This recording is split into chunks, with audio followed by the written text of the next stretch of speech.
Members, just before I open the meeting formally, could I ask members or officers in physical attendance with an electronic device to mute it to avoid feedback, please?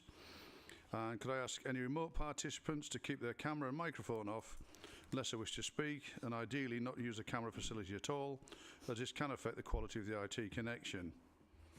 The meeting may be recorded, and data collected during the recording of the meeting will be retained in accordance with the Council's data retention policy. The recording of the meeting may be added to the Council's website. Members accessing the meeting remotely should use their Swilborough Council or Kent County Council laptop to participate virtually.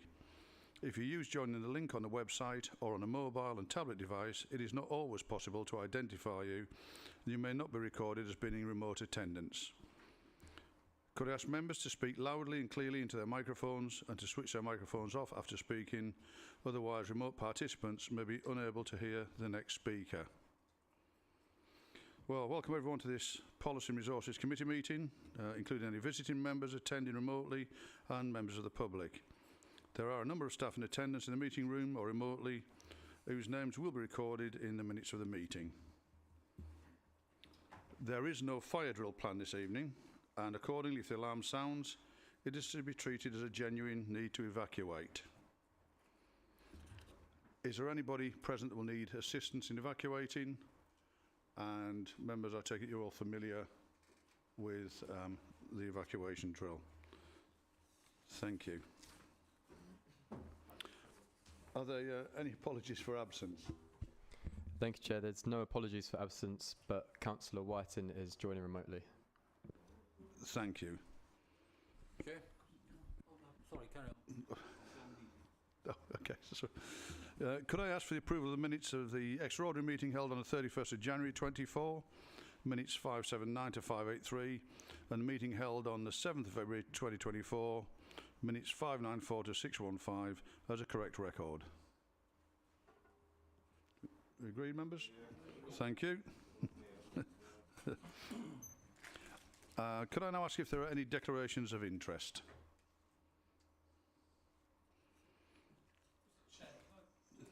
Sorry, just for clarification on this, if when we get to agenda item 14, yes, a number of us know, obviously, a member who's highly involved with one of the two companies sits in this chamber, I presume that doesn't constitute an interest, or should we be saying that we have...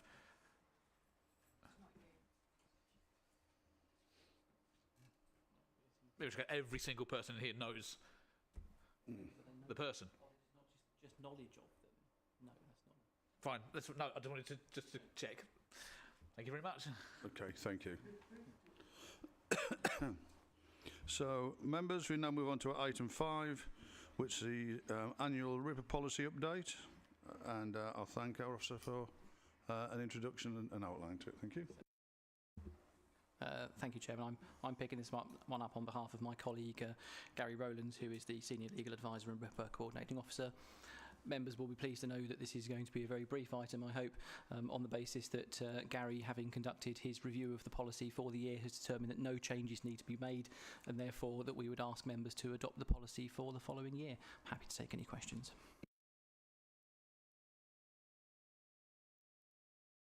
Members, any questions? No? Okay, thank you. Could I have a proposer then, please? Councillor Carnell, seconder, Councillor Harrison. Those in favour? That's unanimous. Thank you. Okay, members, we move on to item 6, which is the Swilborough Council Street Trading Policy. And this is in the capable hands of Chris Hills, I understand, but it's now been delivered by Steph Curtis. So, Steph, thank you very much. Good evening, everyone. I'm introducing the report tonight on behalf of Chris Hills, who's on leave. So this is the revised Swale street trading policy. We've had a street trading policy in place for a number of years, and although there's no legislative requirement to have one, it's felt that there should be one in place because it enables us to give guidance to applicants about the process, what we take into account when deciding to grant consent, and circumstances that might lead to a refusal. The policy did have a radical overhaul in 2021, which was deemed to work very well for traders who had 6-month or yearly consents. But in 2022, it was subject to further changes following the return of the Hop Festival, which highlighted some concerns about sort of street trading for events. The draft policy put before you tonight was consulted on between November and December 23. We did only receive one response to the consultation, which was from the Head of Environment and Leisure, and this related to ensuring traders and the public using their services disposed of their waste correctly. The details of this response are shown in Appendix 2, which the correct version has been circulated today for you. The results of the consultation were discussed by the Licensing Committee on the 13th of February 24, where the draft policy was approved for formal adoption by Policy and Resources Committee. So members are tonight therefore asked to consider the street trading policy for adoption in line with constitutional requirements. Thank you. Thank you, sir. Members, any questions? Okay, could I have a proposal then, please? Councillor Bourne, thank you. Could I have a seconder? Councillor Palmer, thank you. Those in favour? Once again, that's unanimous. Thank you. So we move swiftly on to item 7, which is the corporate plan, and I think this will be introduced by Janet for us. Thank you, Thank you. Chair. Work started on developing the draft corporate plan shortly after the May 2023 borough election. Members worked with officers to develop their vision and priorities for the borough over the next 4 years. It is central to the strategic framework, which links to departments' operational service plans and to individual officers' objectives. It also provides a steer for all teams to link their work to the overall ambitions of the council. Part of the process of developing the plan, political group leaders, the public, town and parish councils, area committees, staff and external partners were all consulted to seek their views, and a public consultation was carried out which closed on the 25th of January this year. And a quality impact assessment was undertaken to ensure that the priorities within the plan do not adversely affect any individuals or groups with protected characteristics. Following discussions with the administration, the chair of the Policy and Resources Committee has considered the consultation responses and is recommending the amendments as set out in section 5 of the covering report and have been incorporated in the draft corporate plan at Appendix 1. However, it's been drawn to our attention today that there is an error under the community's priority actions. The amendment was agreed and minuted at the meeting on the 29th of November, and the following wording, but only with the support of the majority of residents, should have been included. The wording in the document in your agenda pack this evening says, if there is community support to do it. The wording will be corrected in the version that goes to full council. Please accept our apologies for this error. The Policy and Resources Committee are invited this evening to discuss the draft corporate plan and to endorse it to go to full council for adoption. Thank you. Thank you. Councillor Harrison, please. Thank you, Chair. On the point that Janet Dart just raised, which I was going to raise, and thank you for putting it forward, there was a discussion at this committee. You won't remember it, but you will remember the day, obviously, as I do. But there was a wide discussion from this committee on bottom up rather than top down, not doing to the community but doing with the community if that is their wish. So if there is a wish for new town, parish and community councils, it should be because the community want it, not because we're pushing it onto them. And so it's very important that we say only with the support of the majority of residents. So I'm quite happy that the resolved, which was resolved at Policy and Resources on the 29th of November, will be put into the paper. Thank you. Thank you. Councillor Boyne. Thank you, Chairman. Just one comment on the actual plan and one observation. The comment on it, under the, and this may be one for taken outside, under the economy, about progressing the local plan with local needs and capacity at its heart. I'll be interested to see actually how we're going to assess how we measure at its heart in terms of the feedback from the eventual feedback from the community, whether that's going to be through the consultations in due course. But it's nice wording, but how you're actually going how you're actually going to measure it. My other comment is, I think documents like this in any organisation, in organisations I've been involved with, the top level, this is what we're going to do, and we're all working towards it. And gradually it gets filtered down and filtered down. And when you get to middle management usually and lower grades, it's what's the corporate plan? And it's their business as usual. And it's these documents which should focus everything that this council does. And an element of that is also on us as members, which I would suggest, and I'll put this on committee papers going forward, what I think would be really useful is in the title page where we've got the meeting date, reports, EMT, etc., is another box that says corporate plan, and it says which part of the corporate plan that paper is addressing. Because if it doesn't, in most cases, why are we talking about it? Because everything which we do should be somewhere linked to that corporate plan. And I just think it would be really, really useful, A, to keep it in officers' minds, more so in members' minds as well. Thank you very much. I'm happy to propose that. Thank you very much. Yeah, Councillor Baldock. Proposals or amendments like that should be tabled before the meeting so that people can discuss it and consider it. I don't see that there is harm in it, but there may be, and we should have had time to consider it. So I'm concerned about such ideas coming forward and not following due process. Thank you, Chairman.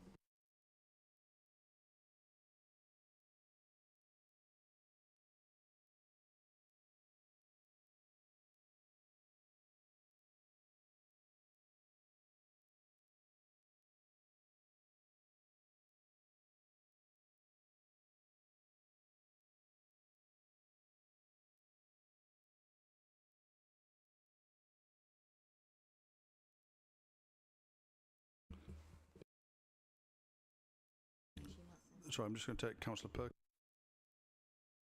Thanks, Chair. Yeah, I was just to ask Councillor Bowen really if that's a different proposal to in the implications of each report. There's a section on the corporate plan already. Is it different to that, or is it the same? I think it's more of a very brief summary. Actually, it's just literally a one line of on that top page. Where is it under the corporate plan? As simple as that.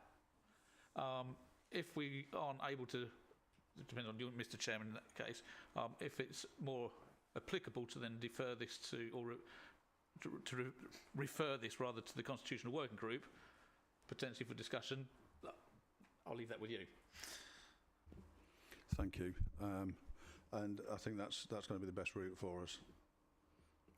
Okay, thank you. Councillor Baldock. Thank you, Chairman. It's regarding, first I've got a question. Is this the version, the document we've got in front of us, is this the version that went out for consultation to the public? Right, it is. So what we are saying is that something that was allegedly decided back in November, which has been through several viewings before going out, which has been discussed since it came back, and we're now proposing to change it without any consultation to the public, with no reference in advance to this meeting, to let this meeting know that this error, alleged error, had been made. I find that really quite concerning. This is what we've consulted on. As you'll notice in the agenda, there's been discussions with the administration, and the Chair of Policy and Resources has considered responses and has considered amendments, which are now incorporated within this document. The suggestion that having been through all that, on the very day of the P&R committee, we can be told that we want to change it with no advance consultation. We have not in front of us the decisions of November. I think that is very bad form. I do not think we should be changing this document, now that it's been out to consultation, after everybody has had plenty of opportunity to contribute and feed into it, on the basis of a last-minute concern, which wasn't tabled, wasn't brought up in advance, and which I think seriously changes the nature of that proposal.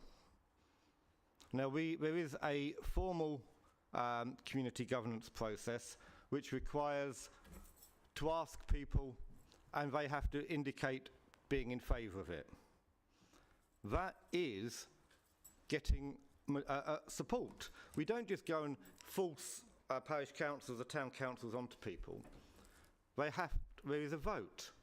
That is the process. Why are we trying to recreate a new version and leave in the corporate plan something that is undefined and will lead to future confusion?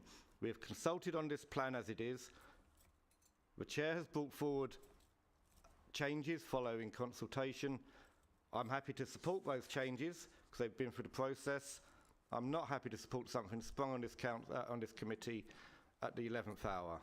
Thank you, Chairman. Thank you, Councillor Bullock. Councillor Harrison, please. Sorry, Councillor Last. Thank you, Chair. I'd just like to say, as I was pretty strong on making certain that that sort of wording was put into this, I checked on the website following publication, and it was on the website version. So it has been out there, because I read it and I've seen it.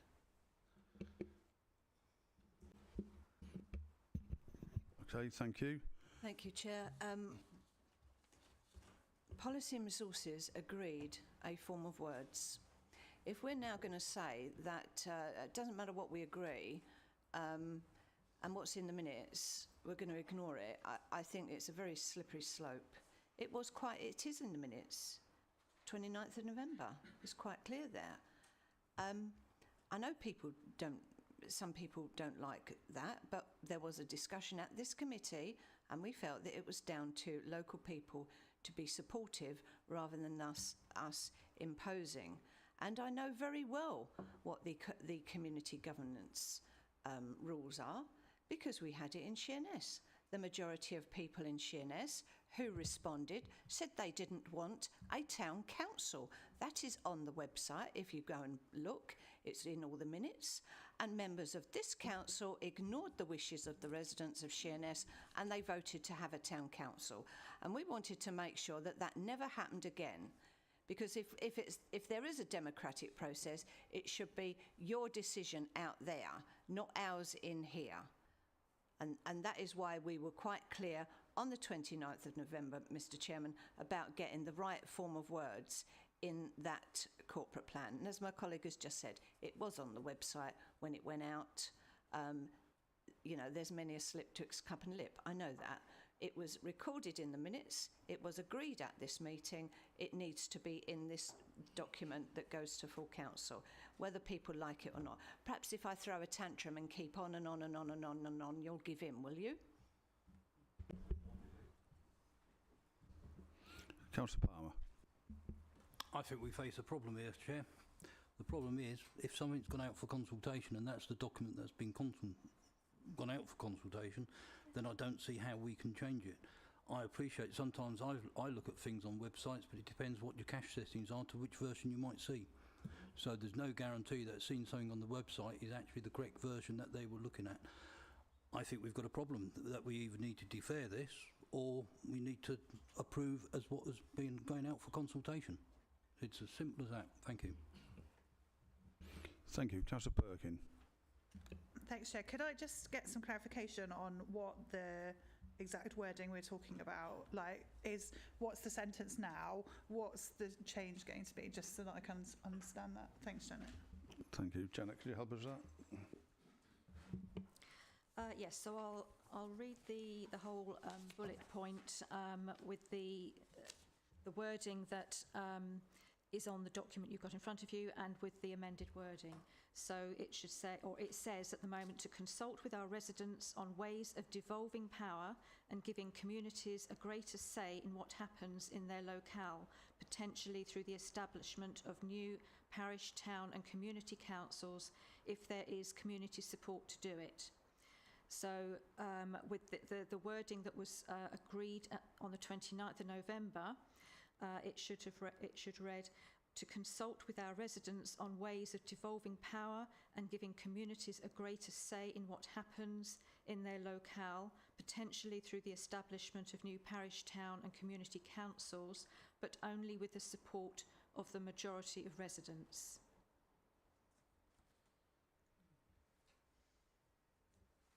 Just to come back on that, in terms of our the legality of that and the kind of structure of that, how are the council supposed to understand what the majority of residents want without there being some kind of referendum on decisions for the things that applies to? Because surely if you want a parish council, you need to vote for that, so there would have to be a majority decision. Can someone explain, like, there's disagreement, if someone could explain what the rules are of that would be helpful, thank you.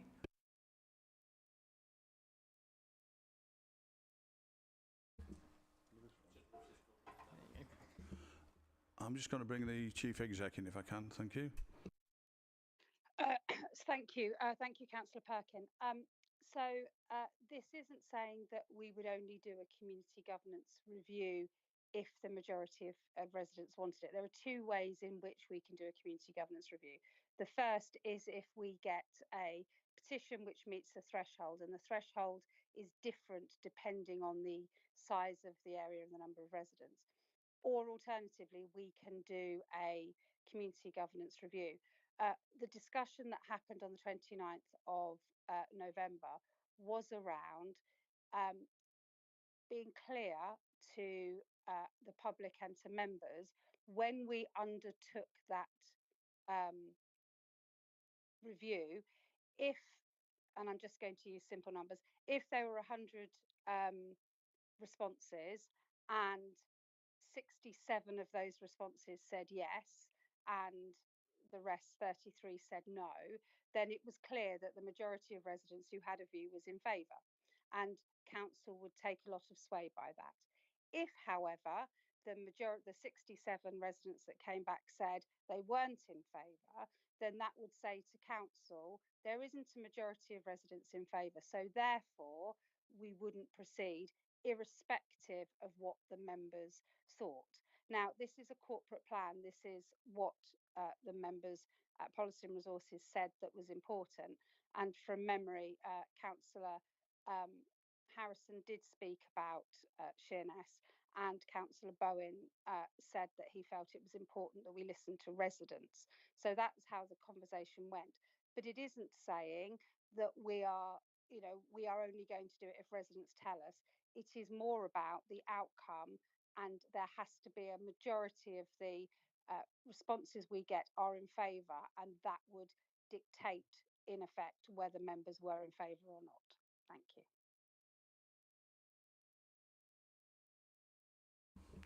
Okay, thank you, Larissa. Councillor Hunt, please. Thanks. I've just got, I know it happens on a lot of documents, but the date of being 23 through to 27, we're already in 24, and I always do wonder how we make these decisions on something that is in the past. And I know it will probably be so because it's from the last election, it's 23, but I do always find it strange. But I just, as a document, I think it is a good document, how it's been put together, and it's clear what's in there for easy enough for residents to read and officers. So hopefully if it does get used as we go forward, it's a simple one to look at and do. I don't agree with some of the things that are in it, because I wouldn't be doing it myself if I was in power. So I'll be voting against it, but as a document, it's well put together. Thank you. Councillor Baldock, please. Thank you, Chairman. So I think with the confusion, the fact that Janet's had to read it out, we haven't got it in front of us. From what was said by the Chief Executive, it doesn't seem to change anything anyway. There still needs to be a majority in a community governance review. So I don't see that it adds anything. But the proper procedure should be that, this isn't something that we've only received today. This corporate plan has been at least in the public domain for at least a week since it went on the agenda. That's plenty of time for a written amendment to have come forward if somebody wanted to change something.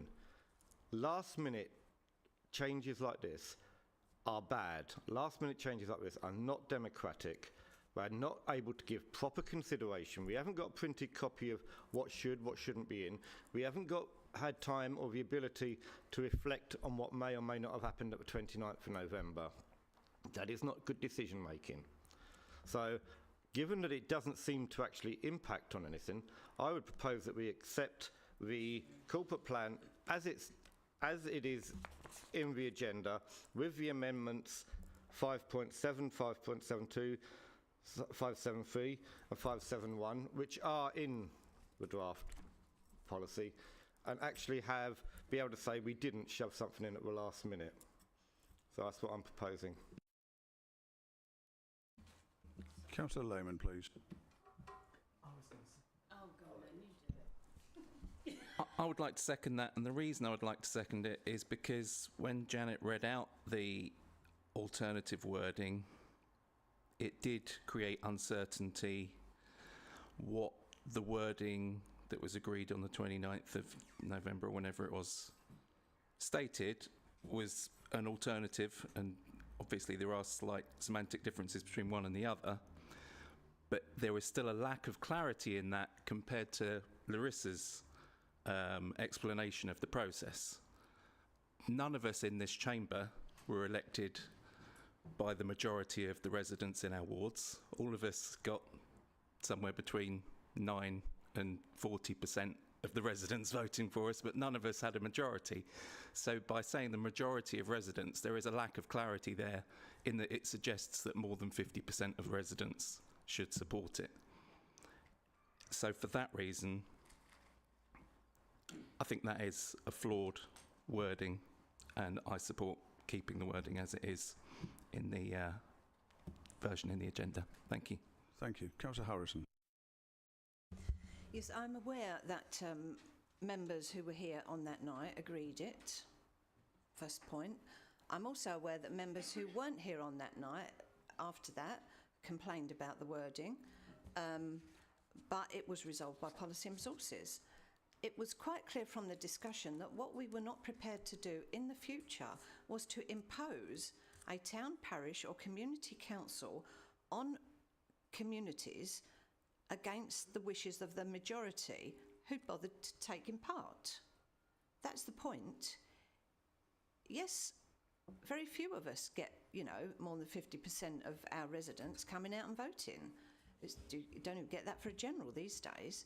But if the majority of people who take part say, no, we don't want it, then what we were saying that night is, we won't impose it on you, which is what we've done in the past. And I can see people shaking their head. They voted for a town council in Sheerness against the wishes of the majority of residents who wrote in and said no. So that was the point of that wording. That wording was agreed at Policy and Resources. If we're going to say, in future, whatever the minute says, we're not going to take a blind bit of notice if it don't get... well, it is recorded correctly for a start, but if it doesn't translate, my colleague here has just said it was on the website, in the version that went out on the website. I know, well, I don't know technology, it's a bit of a mystery, but, these things do move about a bit. I know this. So if Policy and Resources agreed something, you can't say, well, no, because, well, I haven't got it in front of me. Well, if you haven't got the minutes in front of you, that's not my problem. Those minutes were agreed at the next meeting. So, this is a very slippery slope to go down to say, well, I know that's what Policy and Resources agreed, but actually I don't agree with it, so I'm not going to take too much notice of it. I should be voting against this amendment. Thank you, Chair. Thank you. Councillor Baldock. Yeah, it's not an amendment, it's a proposal.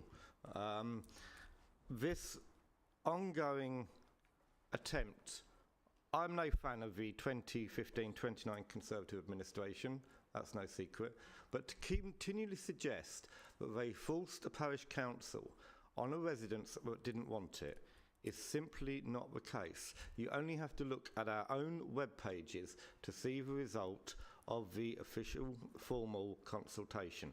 It was very clear. And this attempt to rewrite the past like this isn't helpful. The administration of 2015-2019 did not force a parish council or a town council on a body that didn't want it. Thank you. Councillor Last. When, and we are talking about Sheerness Town Council went through, I was actually sitting in the public gallery. I actually was knocking on doors and talking to local residents, and I can categorically state Sheerness did not want a council. But at that time, the administration decided they wanted it. This amendment allowed us, or allows it, so that even though the majority doesn't want it, it can't be forced through. And that's the aim of this amendment. Thank you. Councillor Worcester. Thank you, Chair. I feel obliged to speak. I wasn't going to, but as my council keeps coming up, I'll just say I'm the chair of Sheerness Town Council, and I still support wording that gives residents the most flexibility and the most control over decision making here, so that what happens is that councillors represent their residents' views. So I will be supporting the option that allows that to happen this evening. Thank you. Thank you. Councillor Boyd. Thank you, Mr. Chairman. Might be my old age starting to creep in, but just for clarification, can somebody please tell me, in terms of the document that went out for the public to comment on, which words were included? Was it if there is community support to do it, or if there is a support of a majority? Which version was put into the public domain? And then, is there any way to tell from the respondents that we had from the public how they actually accessed that document? Because if it was changed online, if they viewed it online and commented online, then they would have seen the online version. If somebody could just clarify that for us, I'd be grateful. Thank you. Janet, could you help on that? Yes, the version that went out to consultation and that was available online is the version that you have in front of you if there is community support to do it.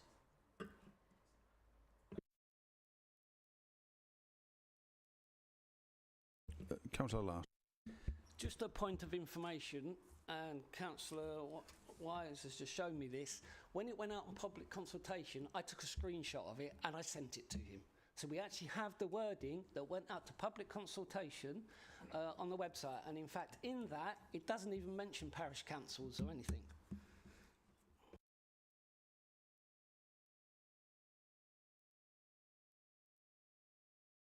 Councillor Perkin. Thanks. So I think my sticking point is still around quantifying the support for something. I think that leads us into a bit of a slippery slope in that we already cover that it has to be supported by the community in the original wording. If we then say majority, I know I take Councillor Harrison's point about there being a solid majority, but majority, the word majority means something in local government.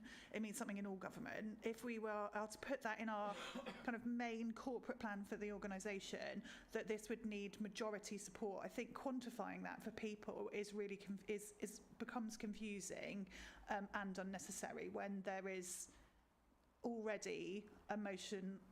There's already wording there to say that something would need public support anyways, and most people would assume that would mean the majority of people writing back would have supported it. I don't see why we're backing ourselves into a corner of having to quantify what that majority looks like.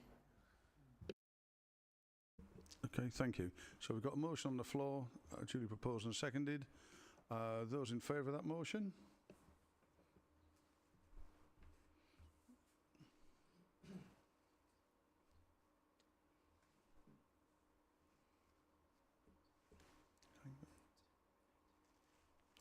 Thank you. Those against?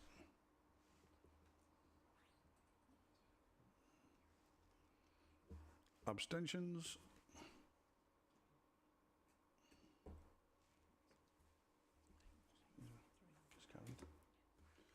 So that motion is carried. Thank you. Can we now move on to item 8, please? Which is the parking policy. Sorry, Mr. Chairman, we've just agreed the motion to change, from my understanding, to change the wording on that item. We haven't agreed the corporate plan. So the motion was to approve the recommendation with the changes that are recommended in the report. So that was the substantive. Yeah. Thank you. Thanks anyway. Thank you. Okay. Councillor Perkin. Oh, sorry, do you need to introduce it first? Yes, yeah, let's introduce it. Be really helpful. Thank you.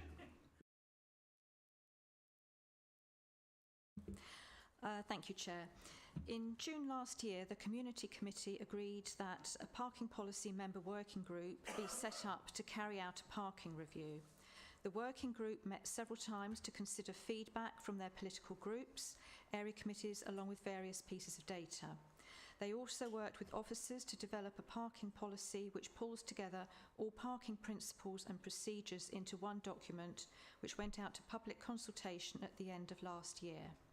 The responses to the consultation were considered by the working group, and they recommended changes to the draft parking policy which were agreed at the Community Committee on the 6th of March. The Community Committee also considered the proposal to implement pay and display charges at 3 car parks on the Isle of Sheppey, which are currently free of charge. This proposal went out to consultation in February this year and led to various responses, petitions and representations at the Community Committee on the 6th of March. An amendment to the proposal was submitted to the Community Committee to remove the charges proposed. This amendment was voted on and agreed by the Community Committee.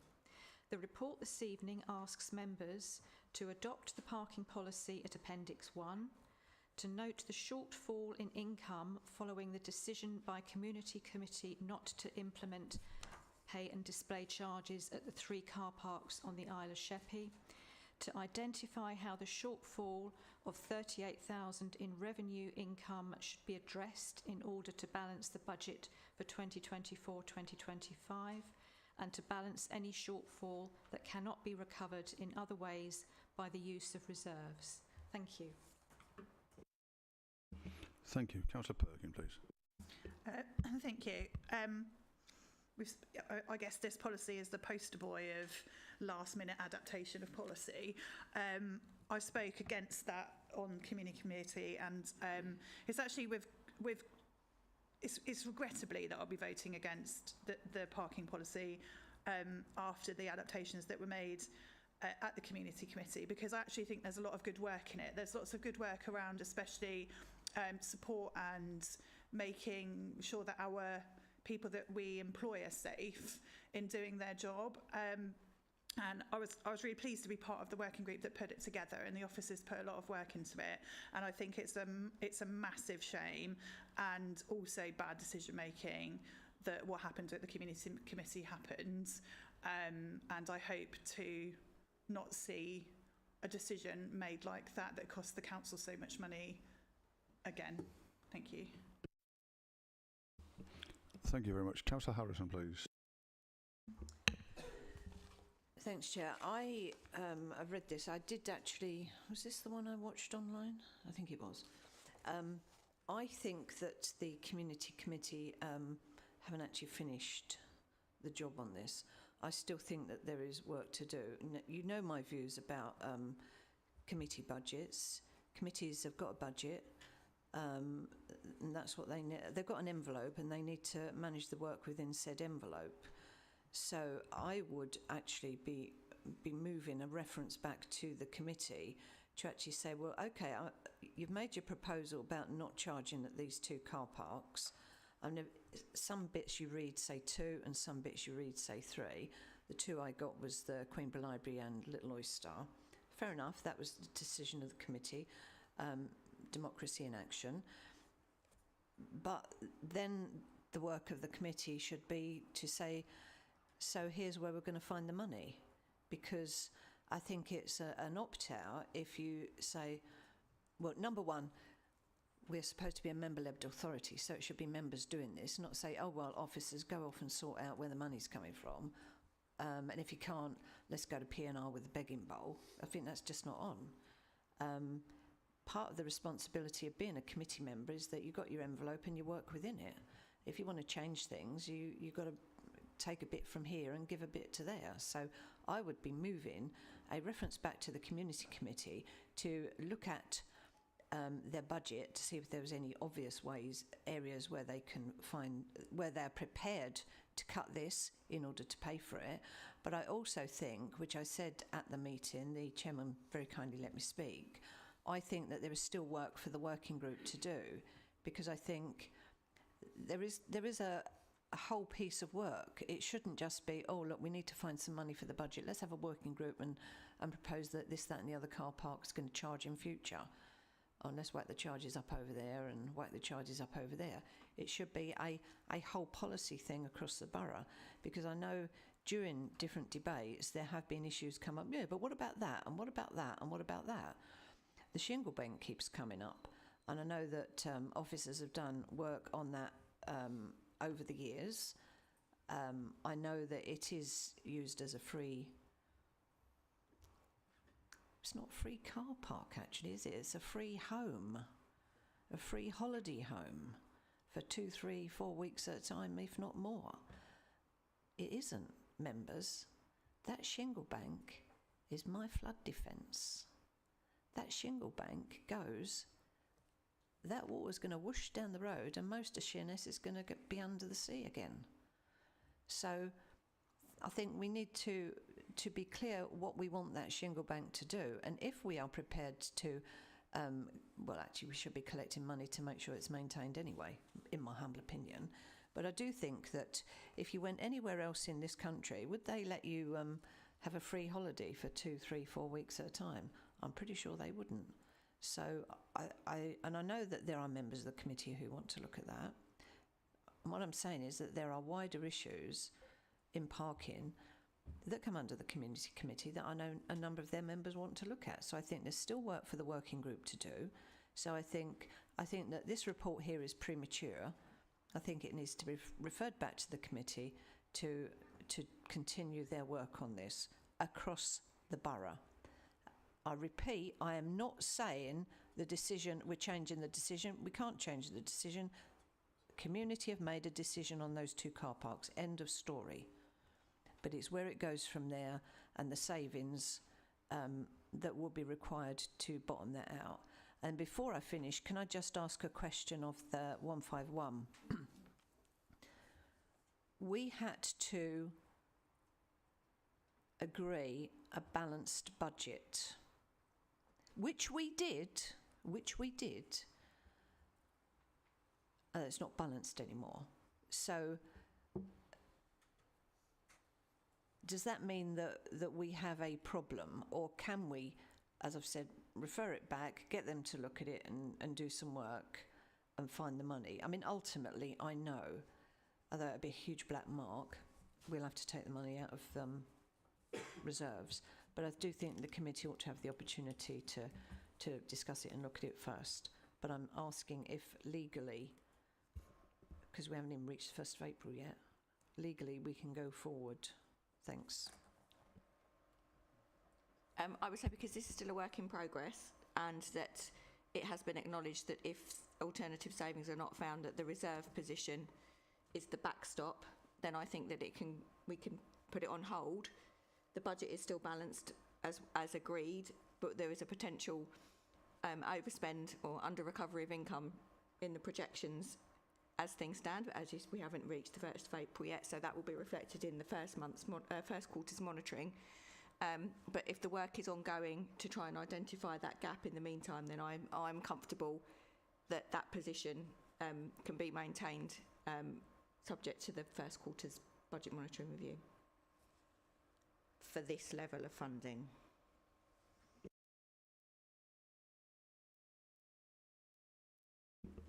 Thank you. I'm just going to bring Martin in. There were, excuse me, a couple of points in Councillor Harrison's thing. It's 3 car parks, so 2 in Queenborough Park Road, Queenborough Library and Little Oyster Car Park. So just for the clarity of the committee, it was 3 car parks. And what I would say is I don't disagree that the working group potentially has more work to do and ongoing work. I don't think adopting the policy tonight in front of you sets a framework for the working group to operate under, and so I would suggest that that doesn't preclude the committee tonight adopting the policy, and the working group still happening to be able to do that, and obviously that working group could look at the options that were suggested at the community committee on the night. Okay, thank you. Councillor Baldock. Thank you, Chairman. Again, this has been out in the public domain for at least a week. We have 4 recommendations: to adopt a parking policy, to note the shortfall, to identify how it may be addressed, or to balance it by use of reserves. There is no comment or suggestion that we refer this back to a community committee, but we kick this down the path a bit further again, but there's further delays. If we want to introduce new items, they should be in advance and they should be tabled so that members can read it and consider it. That's the policy. That's what we, our constitution. Yes, they can be accepted, last minute changes, but it's hard to argue this is an emergency decision given that it's, nothing's changed in the week it's been out. Now, I also have a problem in referring it back to a community committee because we don't have identified budgets per committee. We have a sense of what's in each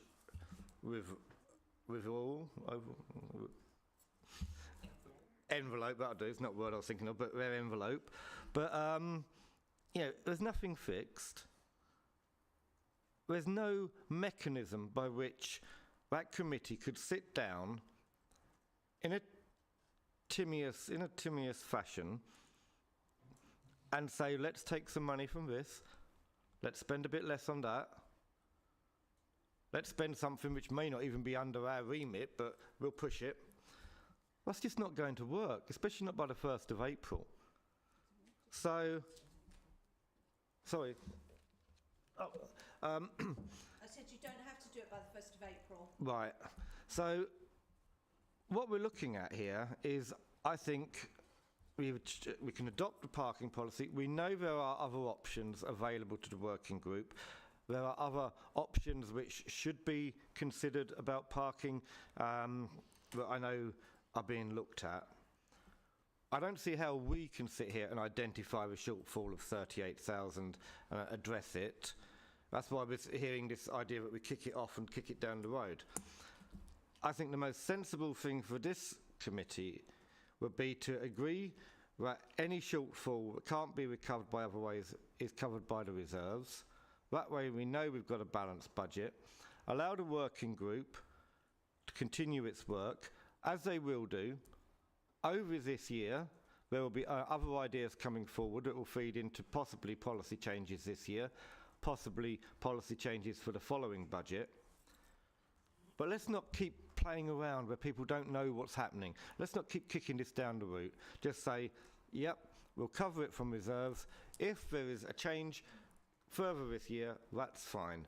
But it doesn't. We don't need it to keep coming back to P&R to and ah over every new idea. So I would propose that recommendation 1, that we adopt the parking policy, And recommendation 4, to balance any shortfall that cannot be recovered by the use of reserves, allowing the working group to continue to do its work on looking at charging, I think Councillor Palmer will be able to tell us about that in a minute, but there are some other options that we're looking at which weren't introduced this year, might be introduced coming forward. But I can't see any benefit in kicking this off back to the community committee, who frankly are not in a position to make decisions on monetary stuff. Thank you. Let's get ready. Thank you. Councillor Palmer. I think Councillor Baldock's covered most of it. It's the referral back for the community committee to affect budgets. I don't think that's in the Constitution. I don't think it's lawful. So I don't think, I'd appreciate the monitoring officer's view, because it's pointless sending something back to a committee if they can't lawfully make that decision. Thank you. Just by way of comment, I think it's more of a financial issue. I think when I was hearing what was being said earlier, my personal concern was if the committee hasn't got a budget, practically how can they actually do it? This committee is the committee that holds the budget. So the previous committee decision was based around the policy, and ultimately this committee determines what the money is. So thank you. That made it quite clear. So it would be pointless sending it back to the Communities Committee, who couldn't do anything on it. And I think the proposals as laid out by Councillor Baldock would be ideal to move to. Thank you. Second it then. I'll second it. Thank you.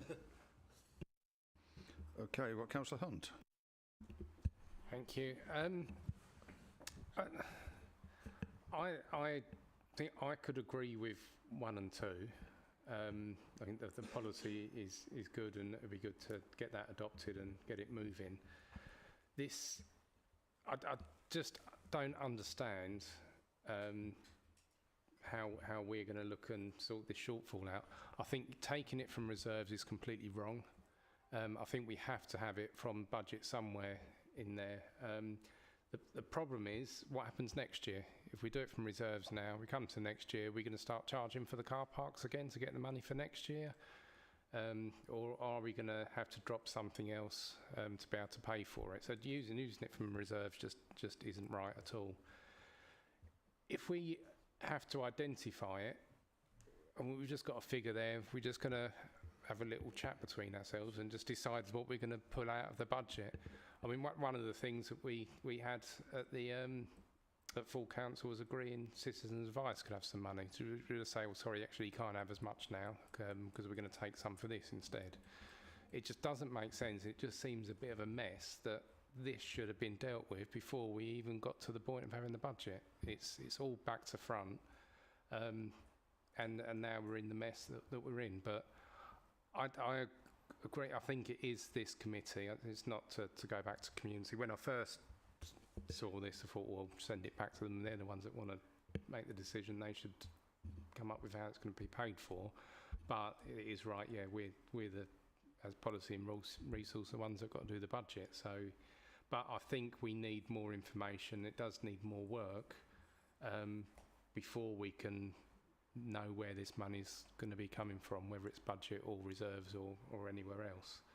And I think as has been said, it's not going to be too much of a concern at the moment, because as that budget moves forward, there'll be a shortfall as we go through, and we'll know where these shortfall was going to be from.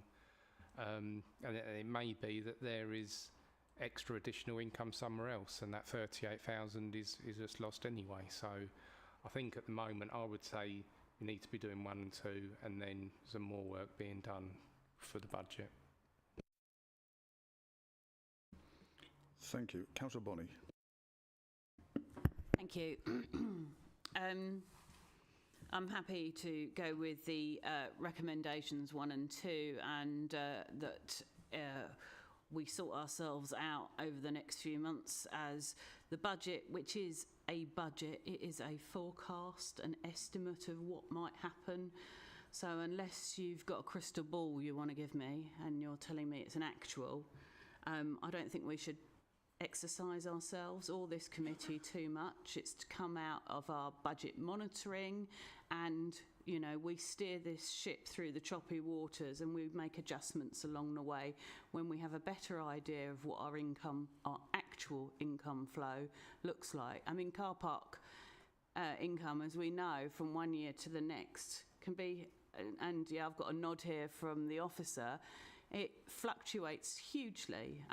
I remember during COVID, there were times where we thought we were on our knees and maybe the issue wasn't as bad as we thought. So I think it's pointless to spend too much time tonight on drilling down into the nth penny, because it's a waste of everyone's time here when it's not an actual. Thank you. Thank you. Councillor Worcester. Thank you, Chair. So I agree with quite a lot of the points that have already been spoken about this evening. And from a personal note, I am seeking reassurance that, for instance, I understand why the backstop is the reserves, because it's the backstop of everything, isn't it, really? But during the community committee meeting, the amendment that came forward was fairly clear on some ideas about where this shortfall was going to come from. And also there has been, by members of the public actually, a lot of support for new revenue streams to come forward, not just having this problem turn up again in 12 months' time, to really look at the next budget coming forward. So I'm really positive that this can be solved. I'm really positive that, for instance, the community committee did make the correct decision for residents, and that's what we're here to do. But I myself am looking for reassurance that, for instance, everything that was looked at in the amendment is definitely going to be followed up, and I pretty much 100% know the answer to this, but for the fact that this is a public meeting, I would like that confirmed. Thank you.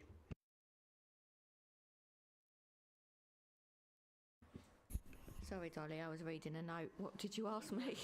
I wanted confirmation on the public meeting that I know the amendment is written in the report that was taken at the community committee. I just wanted reassurance that amendment, what was highlighted in the amendment, was going to be followed up at a later date, because it's obviously it's not going to be particularly pulled out in the recommendations that what come up for the amendment, but it is in the report, and I think it's important because the way the recommendations are worded, it does seem that, for instance, we're expecting potentially this to come out of reserves, and actually that wasn't the intent at the community committee at all. But obviously this meeting has nothing to do with that committee, so I just want confirmation that actually that's definitely going to be followed up for the sake of being a public meeting. Thank you. Yeah, could I think... Sorry, Chair, can I? The financial implications element covers that. So where work is being carried out to identify potential alternative income streams, that will take into account the items that were recommended at community committee, and some feasibility work done on whether, obviously, the numbers that were put forward there, whether they are viable. And so the backstop, if other areas are not identified, then the reserve is the backstop. Thank you. Councillor Bowen. Thank you, Mr. Chairman. A bit of a pickled mess on this one, I think. From a constitutional point, actually, no, before I get on to that, I have some sympathy with Councillor Harrison, and it's £38,000. To a lot of people, I think to everybody actually, that's a lot of money. In the grand scheme of a council, it's not a huge amount of money. But would we be in the same position if a committee of this council came back and said, we want to do something, we've just agreed the budget, but we now want to do something that's going to cost, hypothetically, £500,000. Go away and think about it. We want to do this committee, we've decided that. P&R sort it out for us.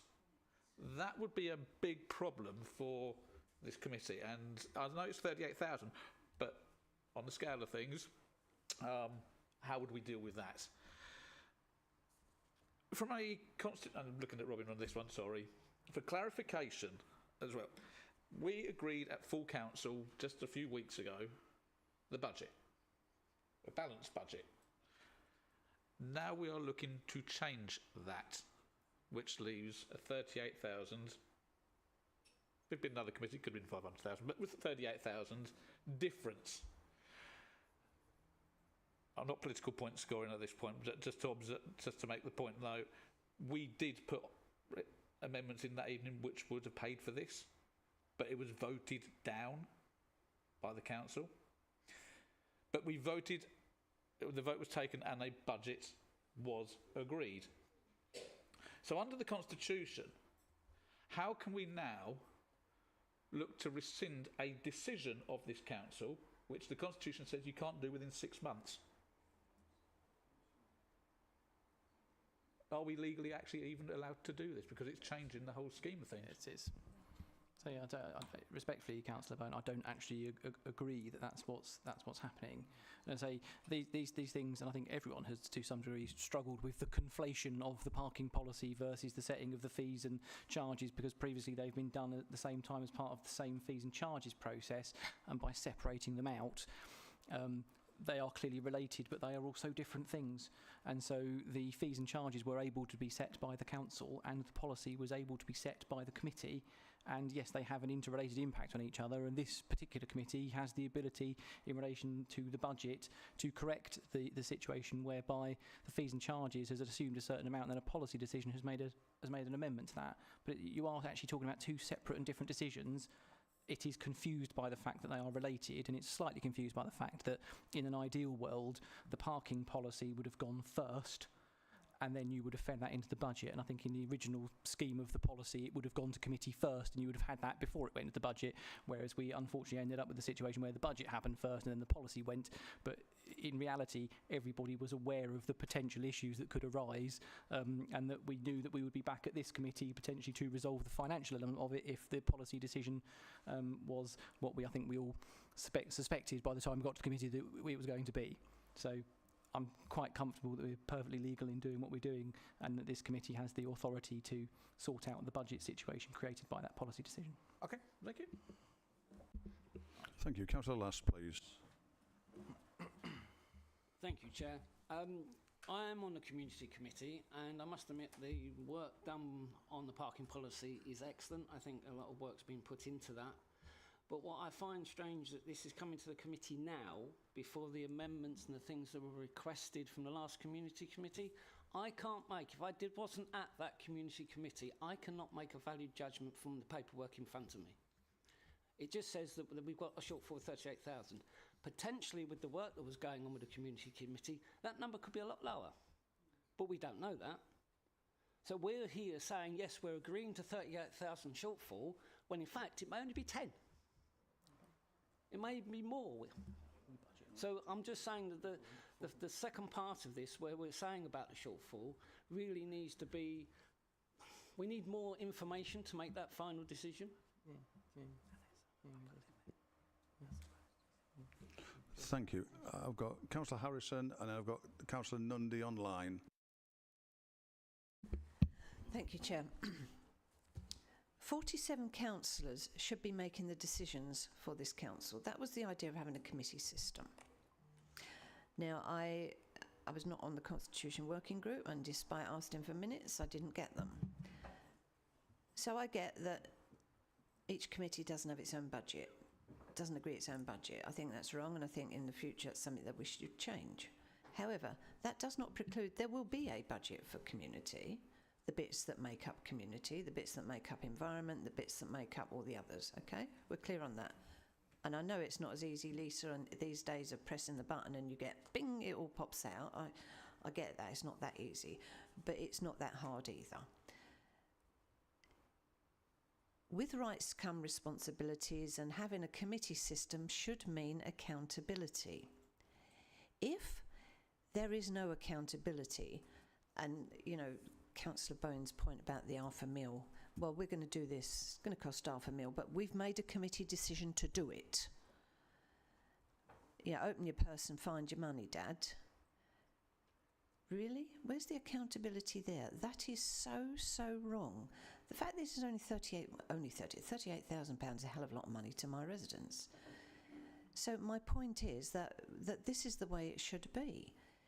You want to do, and that's how it always used to. And let's be fair, even in the cabinet system, the cabinet member had what we now call the committee budget, the portfolio budget, you know, and they worked on it with their officers.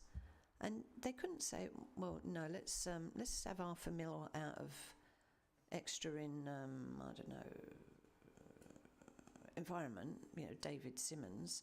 Yes, I'm going to spend another $500,000. By the way, Andrew, can you find it out of policy, out of your finance? I know what Andrew would have said. You want it, you find it from within what you've already got. And that's my point on this committee thing. I was at the community committee, I was online, and I did say, I think, Mr. Chairman, that the parking working group should continue to meet because, in my view, there is still work for them to do. I was told no, and the minutes say the working group were thanked for their work. I did not get the impression from that meeting that the working group was going to continue work because, in my view, there is more for it to do. And that real granular stuff, it needs a working group. That wasn't the impression I came away with from that meeting. Which is why I'm saying I don't think the work's finished. I think the working group should carry on and finish the job because I think there is more to do. So there's the working group. There is the accountability for committees. And then there is the recommendations, Chair. These recommendations are from our officers. Any member has a right to change an officer recommendation because we are a member-led council. We are not, the officers say this, we agree it. You know, we really need to be, because on the one hand, we're a member-led authority. On the other hand, the recommendation says this, so we're going to do this. No, you know, let's take some responsibility. Let's take some responsibility for the things that we can do. As I say, I think committees should be more responsible for the things in their area, and it wouldn't take much to have the budget for community, environment, whoever, to go to that next committee meeting and say, well, here it is. A few suggestions could be, but, you know, the working group have actually come up with this, because in the 3 months since we went to P&R, we've found 37.5 grand. Can we find that extra 5 somewhere through the working group? You know, there is a lot that the working group want to do, and I think they should continue. Thank you. Councillor Nundy, please. Thank you, Chair. I can appreciate that members have got concerns about the £38,000. I did raise this at the community meeting when I said that the overwhelming majority of members of the public said that they wouldn't park in that car park or those car parks if there was charging in place. So that 38 grand that would have been generated is speculative at best. So if members are complaining that the budget has been, you know, will now be at a detriment, it was speculative to start off with, because that money that would have been generated was never guaranteed. What was guaranteed was that money would have to be spent installing parking machines and enforcing those car parks. That money is now being saved. So actually the £38,000, that's already gone down. I know that's only 1 year. I understand that, because in the second, third and fourth year you wouldn't have to pay for the parking machines again. But ultimately, part of that money for this year has been saved and gives the council 12 months to work out how that money, how any revenue that may or may not have been generated can be saved in the future. So I do think that is quite relevant. Also, this decision didn't just come about from a couple of councillors thinking that it would be a good idea. This decision came about because 51 people turned up to the Sheppey Area Committee to speak against it. 13 members of the public turned up to the Communities Committee to speak against those parking charges. I haven't been on the council long, and I said this at the community meeting, but I've never seen that many people turn up to a meeting before. The decision that was made really was, it was democracy manifest. You know, the public's vote and the council have delivered what they've asked for. I think we're selling ourselves short if we send this, if this gets sent back to the Communities Committee, because all that then happens is the whole process just gets dragged out for even longer, and the public, it will give some level of reputational damage to the council, because it looks like we're not able to do what we're supposed to be doing. I know not everyone's going to be happy with what I've said, but that's how I feel. And as I took the amendment to the Community Committee, I felt that it was pertinent that I spoke tonight. Thank you, Chair. Thank you, Councillor Nundy. Councillor Whiting, please. Thank you, Chair. I'm going to find myself, as very often, agreeing with much of what Councillor Harrison says. I'll make two or three very quick points. The Constitution, I've just been reading it under 2312(5) says the Community Committee is there to make recommendations to PNR on policy, strategy, budgets, fees and charges concerning services that it looks after. So my view is that actually recommendation 1, we should just go ahead and adopt the parking policy that's set out. That parking policy includes the decision not to implement pay and display charges at the Library, Queenborough, Park Road, Queenborough and the Little Oyster. And then, 3, we should amend that slightly to send back to the committee the task of identifying where the shortfall is going to come from in a way that would balance their budget at the end of the year. And Councillor Harrison referred to the budget monitoring that happens on a quarterly basis. And I think it would be good discipline for the Communities Committee to be looking at its budget throughout the year and finding ways to ensure that at the end of the year it is balanced. And if that requires them to make further suggestions on fees and charges or other matters relating to budgets and etc. to the P&R committee, then that can fall out of those discussions that are being had at the Communities Committee. So I certainly do think the Communities Committee does need to identify how it's going to balance the budget on this. We are trying to get out of a situation where we are putting we did put the cart before the horse in a way, the way this was put through the budget meeting at full council. But we're where we are. I do think there's a solution in the recommendations. We adopt the policy. We note that there is a shortfall, and we ask the Communities Committee to identify how it's going to balance its budget at year end. Thank you, Chair. Thank you. Councillor Perkin, please. Thank you, Chair.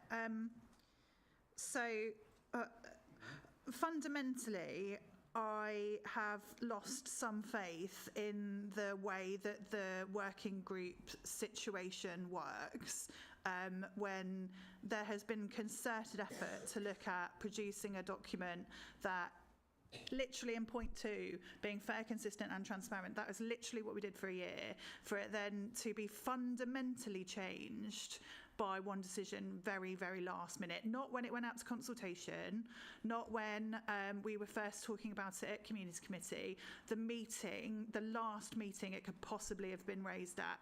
And that left us in a position where we're now having to talk about going back to the Communities Committee to fill a £38,000 gap, which is just the decision making around that and how you would sell that to my residents, I think is appalling. The £24,000 we're going to save on parking machines isn't £24,000 we can spend on other things. It's £24,000 we have to spend on parking machines. So we have to be realistic in what we're talking about. We have to try and be fair across the patch, which is what we've tried to do.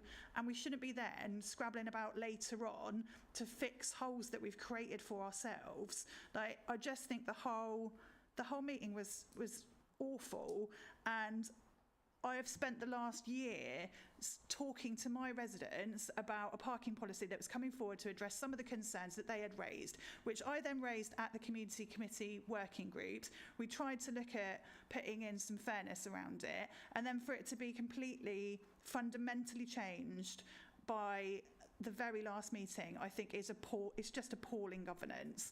And I really, really hope that we're not ever in a position again where we can just say, oh no, we're just going to imagine we're going to have £38,000.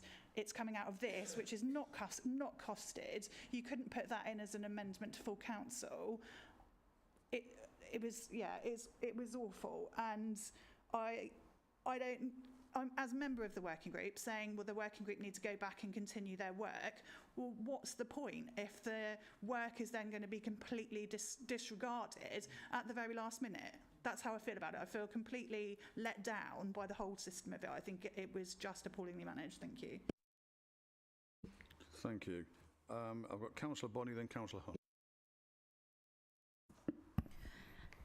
Right. I I think getting some perspective on the numbers is probably quite useful. I mean, I think we're talking about 10% of the overall parking budget, approximately, roughly. It's not, you know, we're not talking 50% of the parking budget here. So try not to tie ourselves in particular knots. But when we've looked at parking policies, just so that those members who are on the group and on that particular committee, certainly from my perspective and being chair of regeneration and property, nothing is ever free.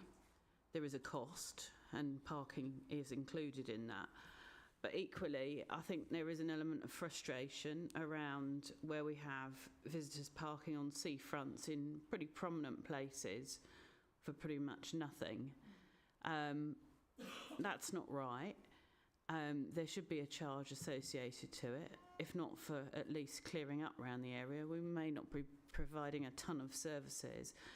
And I do have a great deal of sympathy when it comes to sea defences and how those are used. And I know that there are issues, certainly the locals have raised it with me, with people permanently parking campers on the seafront for long periods of time. And we always talk about inadequate housing. Quite often I get the feeling that some of these are people who are not in permanent housing and move from place to place, and with it moves a whole load of issues we then have to pick up elsewhere within our services.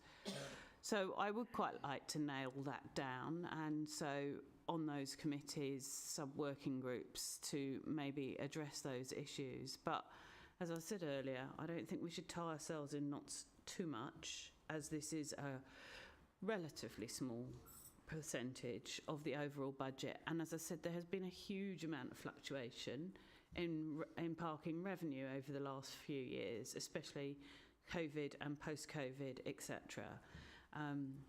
So can I suggest we move to the vote on this? You can, but I've got Councillor Baldock to speak.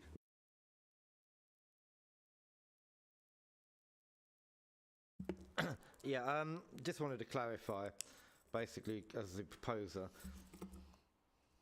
Option one is to adopt a parking policy.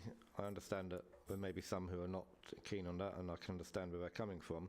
But my motion was to recommendation one, to adopt a policy, two, to note the shortfall. That's all it is, noting it. And number four, if you read number four, it doesn't say to allocate 38,000.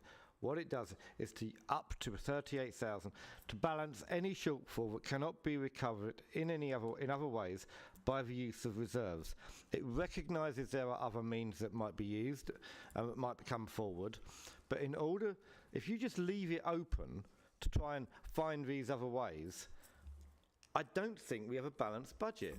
We have a gap. We have money we don't account for. So what it's saying is, yes, continue looking for other ways. Look at these other ideas that the working group or anybody else might want to think of. Adopt them when they come forward. We don't meet again for another couple of months. We need to get a balanced budget, and the way that you get a balanced budget is simply by accepting number four, because that balances the budget, and then you are still allowing any other methods to come forward and be adopted and incorporated. If you don't adopt number four, I think you have uncertainty over the budget. You've got a gap. It's not accounted for. You have to have that shortfall. You have to have that backstop of whatever it requires in this case, so that we don't sit here and say, well, they've raised 37,000 for other methods, but we haven't agreed the backdrop, so we better have an emergency meeting to agree that last 1,000. If we agree number four, it just means any other money will come off for 38,000, but we can go forward with a balanced budget. Thank you. Councillor Hunt. Thanks. I think on that, if we do agree to the balance, it could also be a case of, well, actually, we haven't got to worry now, because why put any work into it when you can just go and take it from reserve? So I think by not doing the reserves, it puts the onus on people needing to go away and do some work to try and get as much as they can out of it. And I think we're probably complicating things, because you could have just taken each recommendation and voted on each one and approve them or not. And if you want to go for, don't go for 3 and then go for 4, that's it, rather than doing it all in one. So I think it's all just confusing it a bit more. But the clarification I just wanted to get is what on what Robin said, and it's just to clarifying this, but also for future things that may come up. And that is that I understand what was said about that PNR can make decisions on the budget, even if the full council is on there. But if there is something, and I'm going to use citizens' advice again just because it's an easy one to pick out. So at full council, there's an amendment that has all been agreed that would give money for a certain, in this case, citizens' advice. If one of the things that was identified for 38,000 was to change that, could that then be done because it's full council that have agreed that part of the budget to go and give it to somewhere, if that makes sense? So what I'm saying is, in the budget, when you're looking at it, there's a possibility that money has to be taken from somewhere else. And if the full council has decided that that money should go somewhere, is it right that a few of us on this committee can just overrule that? Does that make sense? If I'm honest, I am struggling slightly with what you are driving at. Ultimately, yes, full council sets a budget. And then also the reality is that the budget position changes during the course of the year, and potentially further decisions are made which then amend the budget position, out of necessity and other things. So yes, the budget is the starting point, and big ticket items might well go back to full council for a further decision because its impacts on the budget. This particular matter, I would imagine, is probably within the Section 151 officer's delegated amount that she can deal with. Obviously, different situations will arise for different items depending on how they arose. So, Chair, can I come back? So I completely understand it, but the thing that I'm getting at is that a decision is made for a particular thing, and there's a possibility that does Lisa understand where I'm coming from? I do, but the decision taken by full council is binding for at least 6 months, isn't it? And I think it would be a very foolish officer to suggest that we're going to take that money from citizens' advice. So, and that I think that this report actually does cover a lot of the proposals to try and identify the 38,000, which community committees did put forward themselves, which I am eternally grateful for that. I think that's the discipline that Councillor Harrison is trying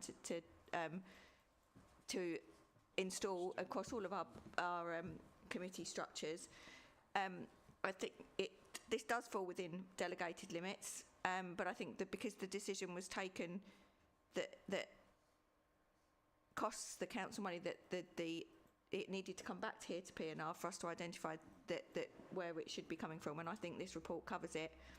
And if I may, the point about the £500,000, that's it. The amount here really does matter. It's because it's within delegated. It's because it is an estimate. We're not going to give this money to somebody else, or we're not going to spend this money directly, causing a hole in the budget. It is part of our estimated process. So I think that this, because there are the majority of the ideas that are in from the Communities Committee go to address that balance, I think that it is the risk of there actually being a £38,000 hole is mitigated. Thank you. I've got Councillor Bourne, Councillor Palmer, and then we'll go to the vote. Thank you, Mr. Chairman. Again, we got a little bit hung up, I think, in terms of we seem to be moving into the actual discussion a little bit about the actual parking policy. That's not for the purpose of this committee. The parking policy under the Constitution, as Councillor Whiten said, the area of responsibility for the Community Committee is parking. End of. So we are not debating the parking policy because the Community Committee has agreed the parking policy. Could argue it shouldn't even be on this part of the agenda. That's not for debate. What I think actually should be a part of a committee conversation and part of their decision making and responsibility, because the overall and I say again, overall budget management of this council sits with us. Overall. It is not beyond the realms of possibility that each committee, as Councillor Harrison said, should be given thought as to what the costs of their operations are going to be and should be over the coming year to feed into the overall budget. And I can't see in this, and I welcome if the Community Committee have got ideas and suggestions to deal with the shortfall. I don't think that's in here. Correct me if I'm... But as Mr Chairman, as you said, as the full council, we don't work on estimates either. And we're working on estimates. So I think it should be the Community Committee actually making their preferred suggestion for this committee to decide whether in terms of the overall budget that works. I'm just briefly, briefly bring Lisa in. Yeah, paragraph 2.15 does list a lot of suggestions of how that budget gap can be addressed.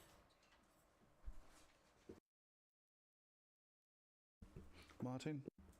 And just to assure the committee, obviously I've been discussing with the chair of the committee, my team will be looking at those items that are listed in there and coming back with some information. So, thank you. Councillor Palmer? All the points have been covered. Thank you. Councillor Wise? Yeah, I was just going to say I'd like us to obviously get to the vote, and I think I will be in support of what Councillor Baldock has outlined, because I was going to make this point that under 2.15, as Lisa referred to, there are suggestions there, but I do think, you know, and following what Martin said about the chair of the Communities Committee being involved in that,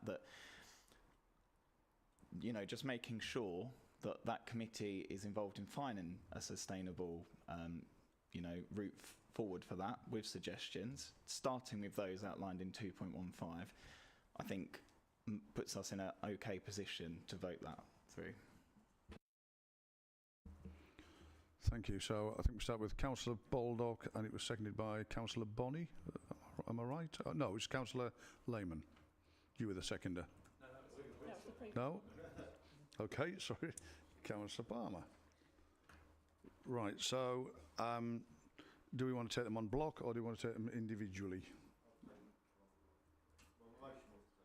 Yeah. Okay, happy for that? Okay, so those in favour?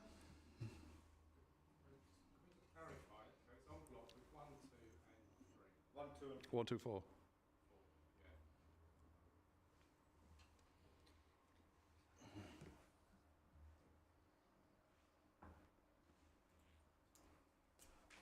Those against? Oh. And abstentions? So that's carried. Thank you. Didn't take long, did it? Right. We now move on to item 9, which is in the capable hands of Jamil.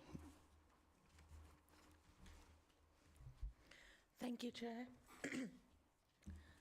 Faversham Conservation Area. This was undertaken by an external consultant, Urban Vision. This was originally designated in 1971 and was appraised in 2004. And after almost 20 years, we're recommending to redesignate it. And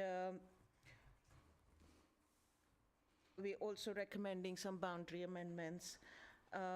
The consultation was undertaken for 6 weeks from 23rd of October to 4th of December, and it was extended to 15th of December on Historic England's request.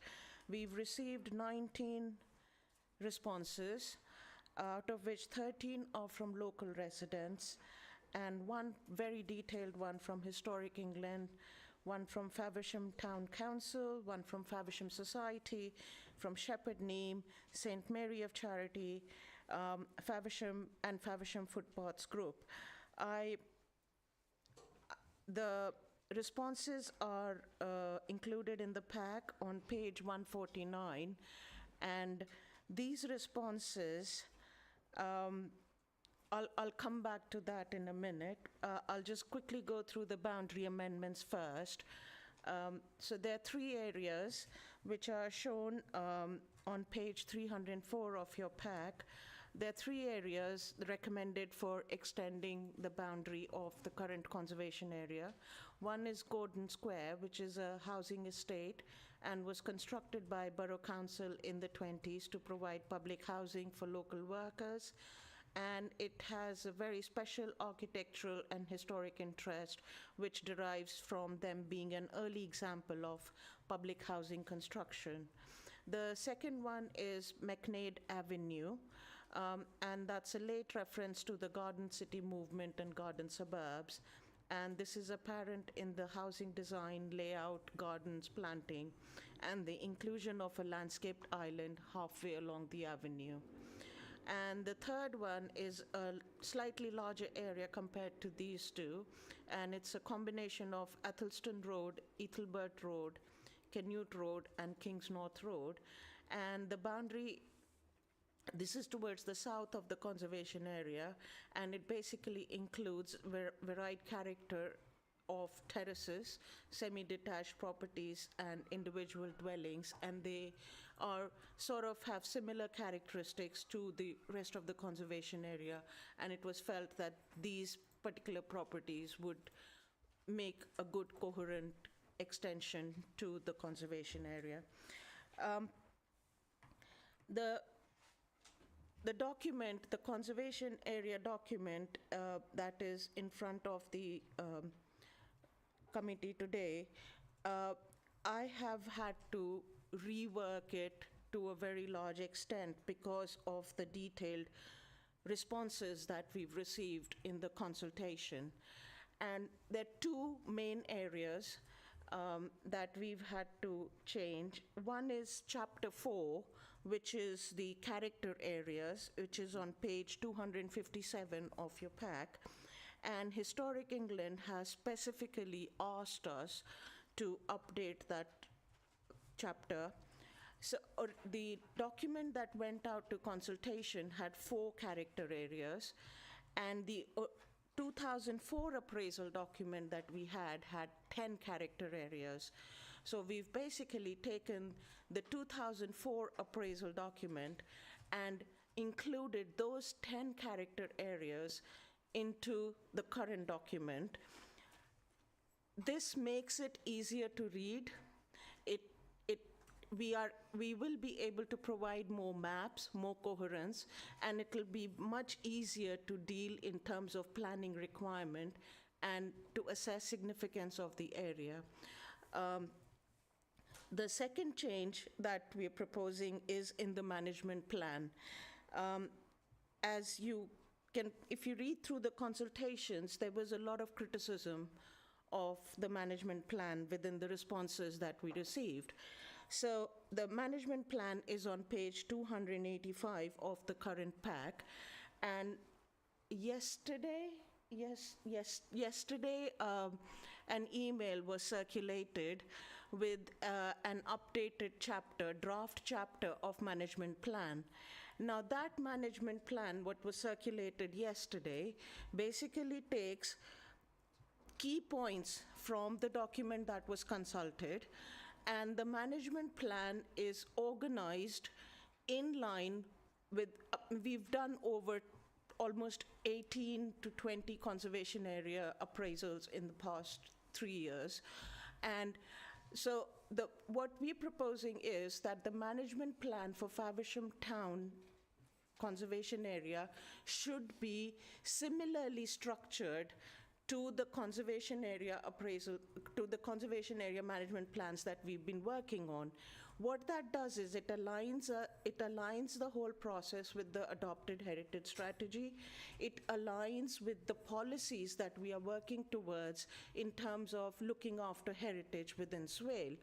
And it doesn't, the current document talks about positive planning. Yes, we can talk about positive planning, but what does it actually mean on ground? It means Article 4 direction. It means area of special advertisement control. It means review of Article 4. It means enforcement. And those are the things which did not come across very clearly in the document that went out for consultation. And so those are the key changes that we have done in the management plan document, which was circulated yesterday. I'm sorry it was very last minute, but I'm really trying to get it done properly, and so that the document that we publish finally is a proper document that aligns with what we really want to do within the area. So that's where I am. Thank you. Thank you, Jamil. Councillor Baldock, please. As Jamil says, we've done several conservation area reviews as part of our drive to protect our heritage. We have done the whole of Sittingbourne. We've done some large conservation areas. I've got to be really careful how I'm going to word this, but many of them were in-house, and we didn't have the problems that have come up with this one, which has been done by external. And maybe, and this is something that would have to be further discussion, but maybe we need to consider whether quantity going forward over quality. There's been an awful lot of unexpected work needed to be done on this one, and our officers have picked that slack up a hell of a lot. And I'm just wondering if we go a bit slower. I don't want to go slow. There's a lot of conservation area reviews that need doing, but previous ones have been good and not had this problem. I think that's better careful. Thank you, Mike. Good point. Well made. Members, any other comments? I mean, one comment I would make is that it's quite significant responses in terms of the quality of those responses as well, when we compare them to some. And when you get businesses like Shepherd Neame, for example, really being supportive. And quite clearly you've got residents who have their own issues or potential issues, and some of which in those responses weren't even relevant to the questions being asked, sadly, but there we are. So once again, Jim, thank you for some fantastic work there, and it is slavish, I know it is, and you really stick at it, so thank you for that. Councillor Perkins. Thank you. Yeah, just to echo the thanks for putting together what is it's a massive and ambitious document. Just to understand, obviously, I've not been on this committee until today. How much of the responses that have been put in by the various organisations and members of the public have been things that have been helpful and have been put into the redrafting of the report? I just wanted to echo what Councillor Gibson said, in that whenever there's anything like this that goes out in Faversham, you can always pretty much guarantee there'll be chunky, well thought out responses to it from various different corners of the town. So we're always quite pleased that happens, and that they put the time in to really invest in the kind of protections and future of the town every time. So my question really is around how much of the feedback that was given has been incorporated into the new drafts of the plan. All the positive comments, all the constructive comments have been incorporated.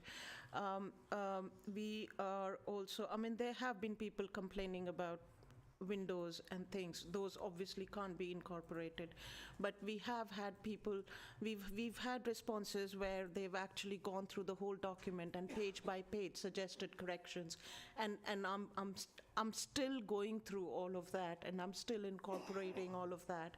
But I think the biggest two changes of splitting it into further character areas and updating the management plan to really make it more grounded and be able to, so as a council we can say, yes, we've done this, or we plan to do this, and not really, so to speak, for want of better words, talk in the air that we'll do this or that, but be a little more grounded about what's possible and what will be good for the conservation area.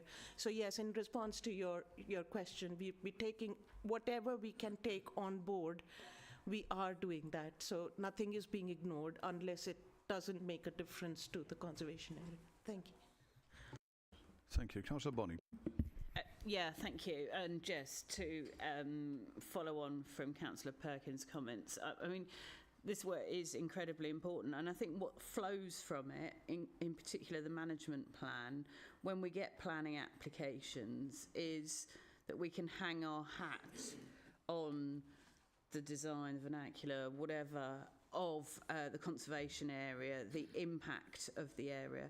So I think we can't underestimate the importance of this, not just for now, but for the next however many years that this conservation area review is in place, for that management plan and to inform those planning decisions going forward. So it is a critical piece of work. Thank you. And I'd like to thank the officer for her hard work. Thank you.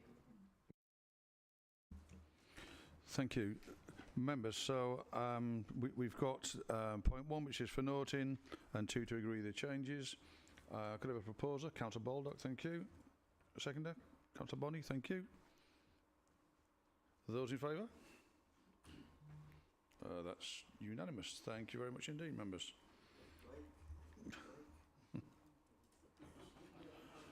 Right. Members, would you like a short 10-minute comfort break? Right. Hold on a second then. So we'll have a 5-minute comfort break. Thank you.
Okay, members, thank you. We'll reconvene. Item 10 is the forward decisions plan. For noting, any comments? Oh, Councillor Bowen, please. Thank you, Mr. Chairman. Not to prolong the discussion, but compared, as we have been talking about in terms of the previous papers or paper, I'm just wondering whether it's worth thinking about a future item for a report that may look at the budget situation in terms of, so it's in a better position for the coming year and next year's budgets going forward, for actually committees to actually look and make their proposals to help inform that. I think that might be useful as an item for this committee to actually think about. That's a suggestion. I've got Councillor Perkin and then Councillor Baldock. Thanks, Chair. Yeah, just to kind of feedback where we're at with the Faversham Neighbourhood Plan, because it's on there for May, but we still haven't heard back from the inspector just yet. So I think May might be a little ambitious, unfortunately. We're hoping to hear back any day, really, but we haven't heard back yet. And then there's obviously work to do after that. Okay, thanks, Hannah. Councillor Baldock?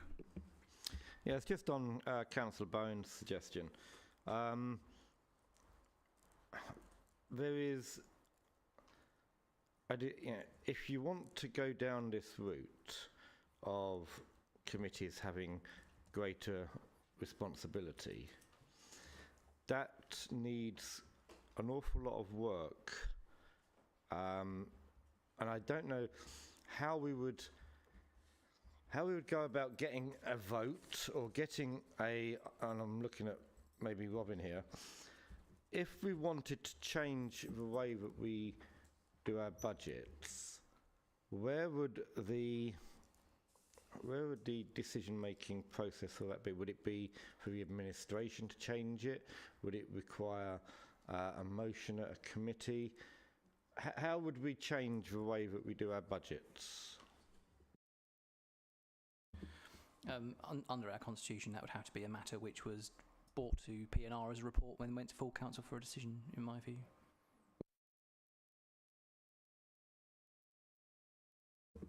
You'll notice I purposely didn't mention CWG. I'm looking for a new member from the Labour group.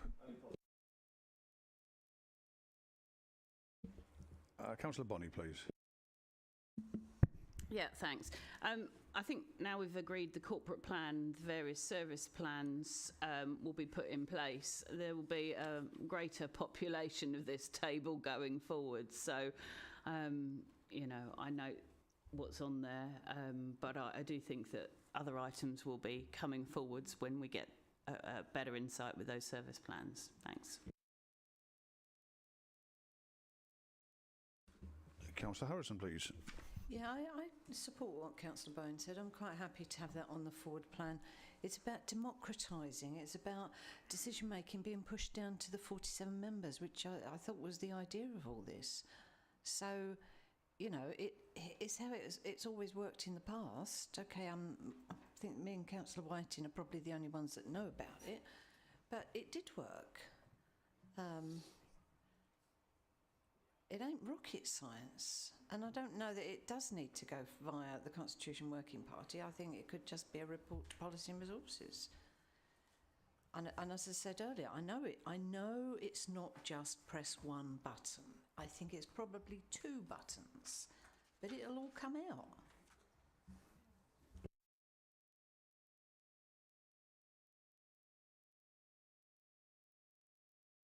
I've got Councillor Whiting.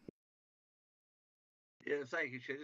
Just on the point that Councillor Bowen made, I think if we're going to move down to the route where I think Councillor Harrison would like to be, and I think I would like to be too, which is where the committees do have that overall monitoring and say so on how their budget, the budget that's allocated to them, they're not setting their own budget. They're asking for money from PR in a year in advance. they're allocated an envelope of spending with policies to spend that money and the plan to do it.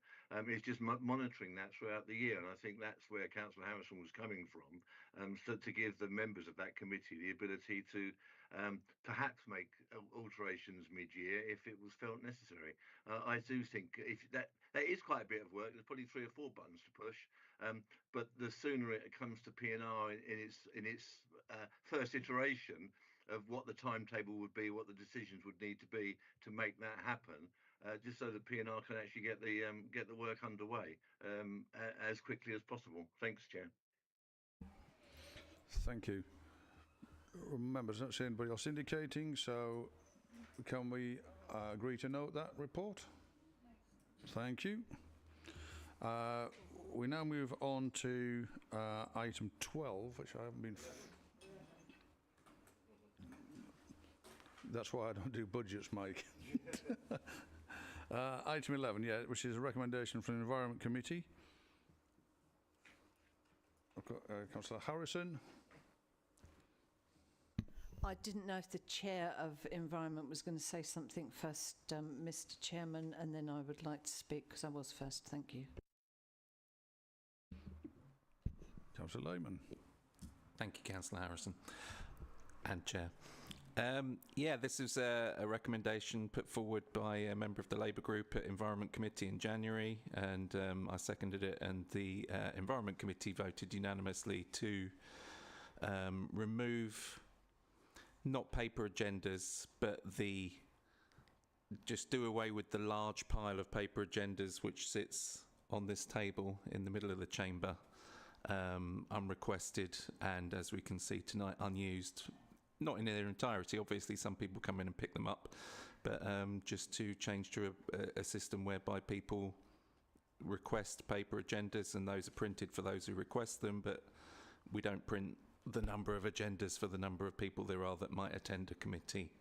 And this is a change that's been already enacted at Environment. It will save hundreds of pounds, it will save a few trees, and if we did that across other committees, we would save thousands of pounds and dozens of trees. Thank you. Thank you. Councillor Harrison. Thanks, Chair. That is not actually what the motion says. It's the recommendation. It says no paper. There's always been paper. Those paper copies there used to be over there on the ledge for members of the public. And members of the council used to come in early and whip one. I know this. Oh, could you get me one? So there are two separate issues here. Having extra papers on the table just in case anyone wants them, I agree, should not be the case, and that will save a bit of time and effort, obviously. At the moment, there is some people request paper copies. I request paper copies. I admit I've got issues with the old mince pies. But what I'd be concerned is if we're going to, if there's any peer pressure to pressure members to actually look at devices. I know there are choices. There are some people who fetch their devices along, and some of them look reasonably competent at it, I'll say that much. I've been in many meetings of different organisations, and I can say that there's very few people who can manage it properly. And I would also say from a equality impact assessment, I presume obviously we've not had that, and there are also the health and safety issues relating to encouraging, positively encouraging everyone to come along with their swell laptop, their little handy thing, or the tabby thing, or whatever else. I can only see 2 brothers in this room and 1 sister, me being the sister. And you do know, you obviously know about the display screen equipment stuff. And I would tell you now, I couldn't fetch my laptop in here, my swell laptop, sit it on the desk and operate it properly. I would expect to have an assessment by our health and safety officer because that's what the rules say. And by the way, there'd be a break every hour, so perhaps that's a good idea. But I'm not into looking to spend a lot of money. I'm going to try and be very careful what I'm saying here. I'm not saying, oh look, we need to spend a lot of dosh. What I'm sitting on was probably very comfortable when they were put in over 40 years ago, 40 years ago, over. They are not conducive to you sitting properly and adequately and working on you remember the display screen equipment rules as well, don't you? So I suppose what I'm saying is if we are going to positively encourage councillors to use their devices, then we need to make sure that they are set up correctly. As I say, I don't want us spending any more money, but these chairs are totally inadequate. The main thing you need if you're going to be using that equipment properly, and I've looked around the room tonight and seen people, and I'll be honest, some of you are going to have real problems in the future with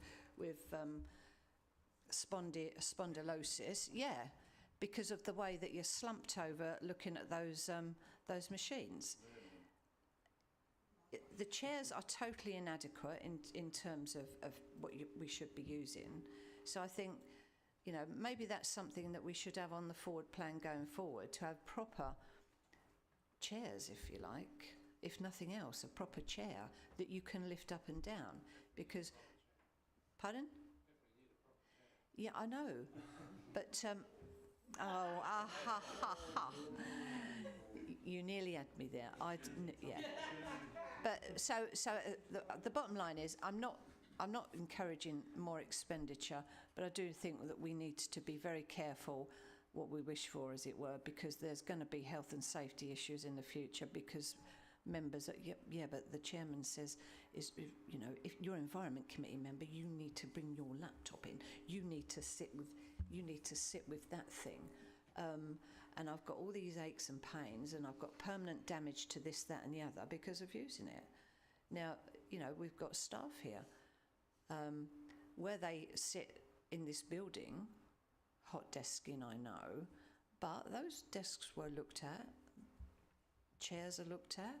Some of the chairs that we certainly had before COVID, God knows what happened to them, some of those chairs were 300, 400, 500 quid, very specially bought because of the people that are using them. So, as I say, we're sitting on stuff that was here 40 plus years ago, and it is totally inadequate if you're using a screen. So, I'm just saying, let's encourage if you want, but no peer pressure, because it'd be totally wrong if somebody damages their health permanently because they didn't like to say, well, actually, I can't do it. I don't have a problem with that, right? If the rest of you got a screen, I'll quite happily sit here on my own with a set of papers. Thank you. I don't think that was being suggested, Councillor Harrison. In fact, I had to replace my seat at the start of the meeting, strangely enough. So, okay, I've got Councillor Baldock, please. Yeah, I fully agree with what Councillor Harrison said. Yeah. You're choking on your words. Yep. we are. Yeah, it's one thing for people to choose to, I don't need papers, I'm all right, I've got my screen. But once you start putting the pressure on and saying, you've got to opt in, you've got to declare that you want a paper, when you're starting to tilt the balance, and Angela's totally right, these are not adequate for DSR. You wouldn't get a DSR risk assessment past this. I should be up at least another 4 inches here. The room, what I should have wrist rests. I should have, when I, as a result of when I worked in another place, and I didn't have adequate equipment, I ended up pulling my back out of work for 3 weeks. They needed to get a chair for me. That chair cost £3,000, and that was back in 2001. That's the kind of thing that you are looking at. If you're going down this route, this has to be adjustable. Oh, no, it doesn't move. So I think it is highly irresponsible. This is highly irresponsible to try and tilt the balance like this. And I don't like this. It be recommended to P&R that other committees within the council do the same. One committee recommending to us to impose their views on other committees. That's not very nice, is it? I mean, what if one committee decides to suggest to P&R that we all go fully paper and all the electronic stuff with all its weird waves of stuff that come out of it should be banned from the room? Are we going to recommend that to every other committee? So I don't think one committee should be recommending to other committees, and I don't think we should be moving constantly with this false on a paperless approach unless we're going to take on board all the ramifications that that involves, and that will cost us thousands. 38,000 probably. Thank you. Councillor Bonney. Cheers, thank you. Right, so I do have a commitment to the environment. However, there are some issues to be tackled. So, and this, I'll talk about something that's live and current. So, committee papers, I try to use my iPad, which is my own, my phone, which is my own, and the council laptop sits in a bag. However, last minute we always get things sent round to us. It's just not possible. Sometimes it's better to have a paper copy available. And we talk about other committees here. Planning. This is an enormous bugbear. So what my ward currently faces 3 of the largest planning applications that have ever been submitted. 2 of them are for the largest ever in Kent, I think. And my ward, the various parishes wanted to get together to show residents the planning papers. Now, in the old days, we used to get copies sent round to all the parish councils of the planning papers. We don't anymore, and I understand that. And actually, most things you can look at online, but when there is an enormous planning application with substantial public interest, we need to be able to make available to the residents the information within those applications. You cannot any longer go to the library. You're expected to come to the council offices, and I'm more than happy to have maybe a couple of thousand people come through the front door of Swales offices and ask the officers to sit down and set aside some time. That's good, but that's not a great use of our resources. And you're expecting many residents who are, some of them, I was talking to a lady in her 80s, she's never used a computer, so you could sit her in front of a computer and she wouldn't even know what to do to switch it on, let alone leaf through documents. And some of the documents, one document might be 500 pages long and different sizes, whether it be A1 or A0 format. So it's just, in terms of accessibility of information, this council has got to think through carefully a strategy of how residents can access that information in a timely fashion. And quite frankly, putting everything online with the website in its current format, and I have for years, when I was in opposition and now sitting here in the administration, say that our website does not work. And we were talking about this tonight. We tried to access documents. We've got 3 different versions of the corporate plan showing up. You've had one printed out tonight. That's why we've ended up debating this. If we cannot be presented with one set of information when we go out to public consultation, if we cannot get straight the information that we are asking the public, and there were 3 different versions that were sent out, including one missing, I do believe, a bullet point that was fairly fundamental in that document. We are on a losing wicket. So we've either got to address all the IT, the desks, the infrastructure, and all of that, and make that properly accessible, and make sure the website is properly accessible, and we open up the doors to the offices and give over officer time, or we make paper versions available. Now, I asked for my 4 wards that want to get 4 parishes that want to get together to have a public meeting so the residents who can't get online can look at the paper. I've been quoted £1,700 for approximately half the documents for Highstead Park. So how does that sit? How is that a good use of taxpayers' money in my parishes? And why should my parishes pay that when they didn't invite that application? So this does not stack up in any shape or form. The accessibility of information to councillors. So I can't even have a copy of those documents. If I ask for a paper copy, I'm not allowed. How does that work? I'm supposed to be representing my locals and I can't even access the documents. I am sorry, but this does not work. Thank you. Councillor Boyne, please. Thank you, Mr. Chairman. I think quite a lot of us are singing off pretty much the same hymn sheet here. And I agree with Councillor Bond on her comments there. It's slightly going outside the recommendation here, but you're right. My parish council have said exactly the same thing in terms of planning committee papers. But in terms of the actual minute, and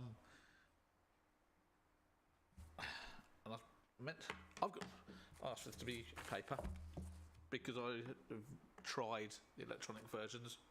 Some people like scribbling over them in the meetings and making notes. You can't really easily do that on the screen, and if you do, you're then still into the DSE and stretching. And yeah, I've got it there. I've looked at it a couple of times, usually to search. I'm not looking at the papers on there, just to check on bits and pieces. But it seems, and in my personal experience, that it was an assumed change because I weren't getting, when I used to get my papers posted out to us every week for committee meeting, suddenly that stopped. May have been coincidental, about 4 years ago. It seemed to just go and finish. And I thought, oh, okay, well, that's obviously the way it's going to be.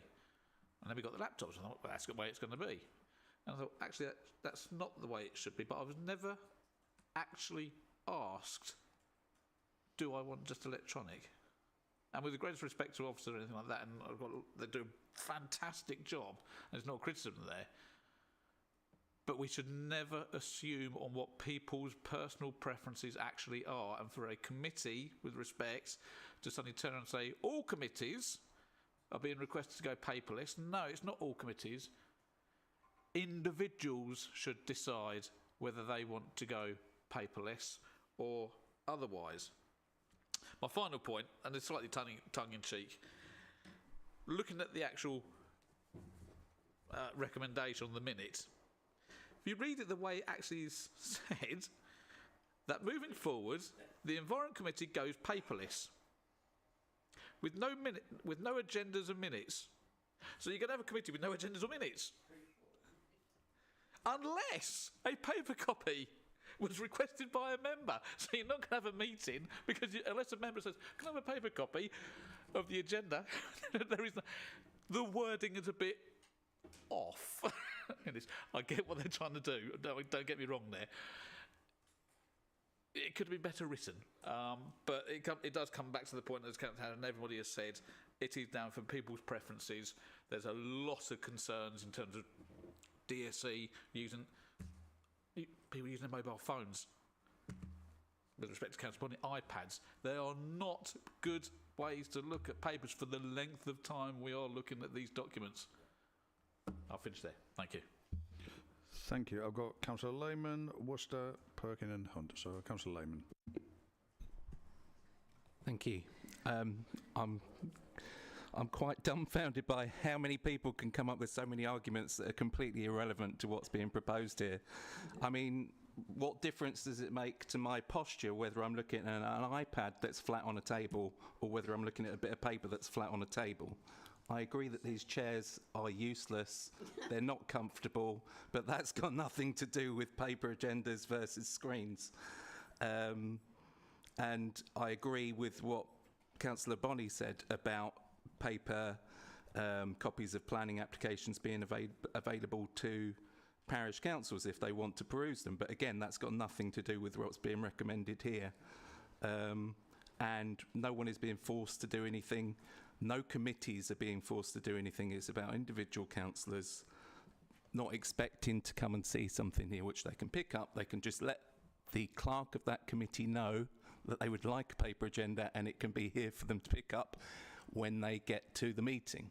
They just won't have to be a pile of 15 of them printed off prior to the meeting and half of them sit there unused and then just get put in the recycling. Thank you. So I'm just going to be a little bit controversial and say I find it abhorrent that somebody would just come up and pick papers up here, because quite clearly what we've had recently in recent times, and it's right across the board, so it's not pointing fingers at anybody in particular, but reading of the agendas before they come into the meetings. And they come in here, and quite frankly, it's pretty obvious that the first time they read it is when they pick it up from the front desk. So in support of you there, Rich, I would definitely say that is certainly an issue.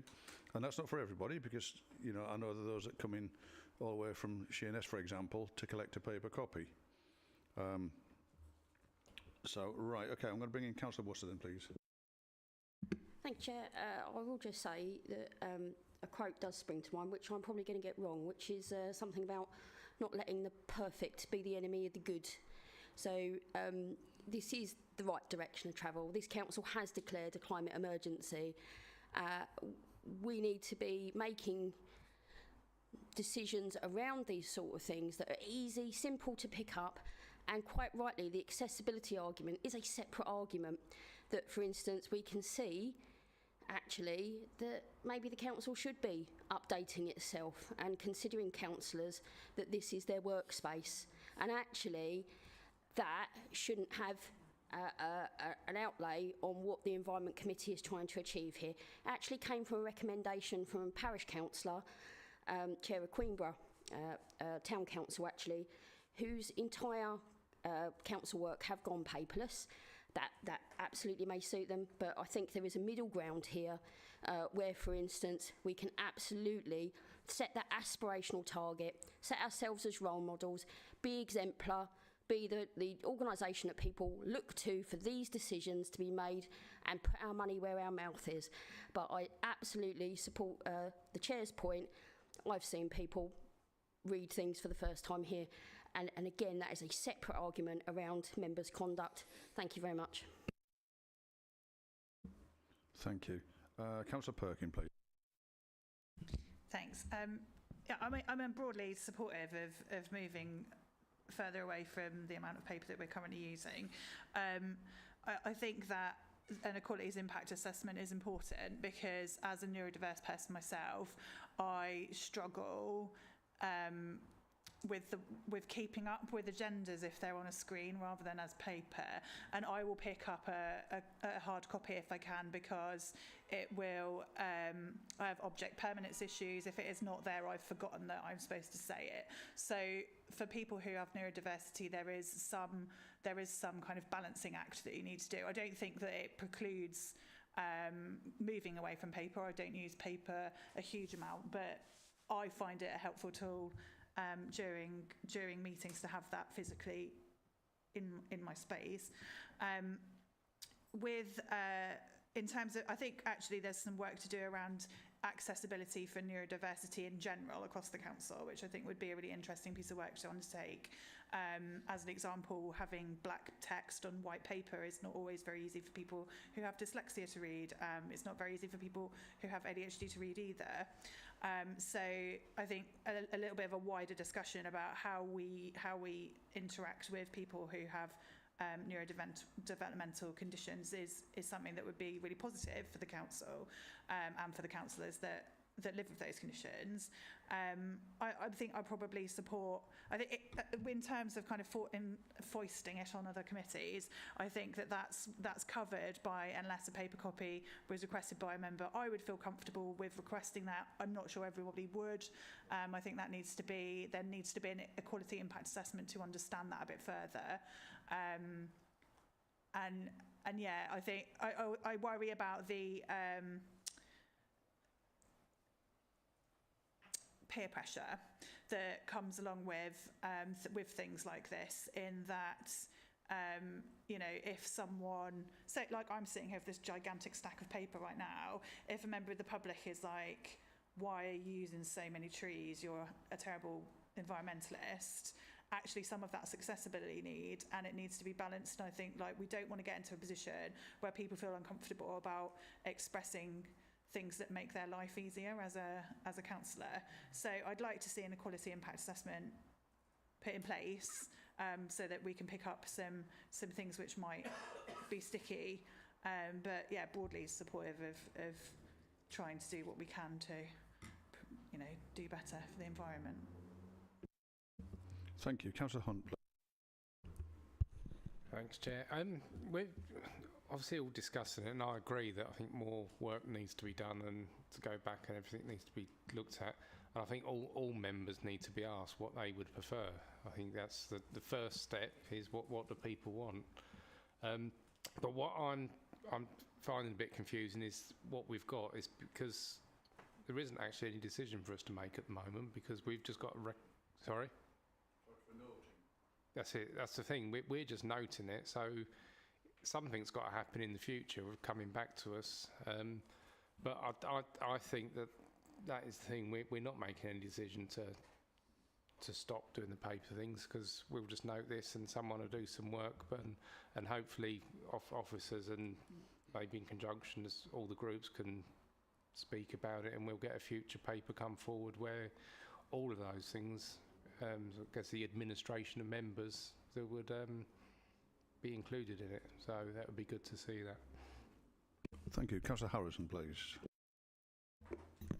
Thank you, Mr. Chairman. What I said at the start was that what Councillor Lehman said is not how it's worded in this recommendation, and I think Councillor Bowen also said that the wording is a bit. So that wasn't that clear, and the point I was making was that when committees come up with these, let's do this, all in favour, yay. And why don't we get P&R to do it and tell the rest of them to do it as well? Think through the implications. I said right at the start, did Environment, before coming up with this, do an equality impact assessment? Did they look at the DSE? Damn sure they didn't, to be fair. And the point of all that, Rich, is that Swale Borough Council as a corporate body has a duty of care. Okay, a duty of care. And whilst we may not be employees per se, Swale Borough Council as the corporate body has a duty of care towards us as councillors. And if we are positively encouraging, and I think what I also said right at the start was, I don't want any peer pressure so people feel that they've got to do it. We all know the way these things work, so you've got to be very careful. And if you have these assessments and implications, then these things actually come out in the wash. If we want to go down the route of as little paper as possible, and if we set you up, if we actually did you a workstation, would you feel more comfortable coming in with your laptop? Yeah, actually, I would if you did it properly. Okay, well, if there's out of 47 members, there's 20 people who'd be quite happy to do that. Can we look at the cost of the paper they're currently getting against how much? I mean, actually, I really don't think you're getting $3,000 worth of paper a year, Mike. So actually, you're going to keep getting the paper because we can't afford the chair. But that is the order of magnitude that you're actually looking at, to actually make sure that that workstation is the right one for you. And amongst all of this, as I said, I've looked round and there's a lot of people slumped over those machines. You will have health issues further down the line if you haven't already got them.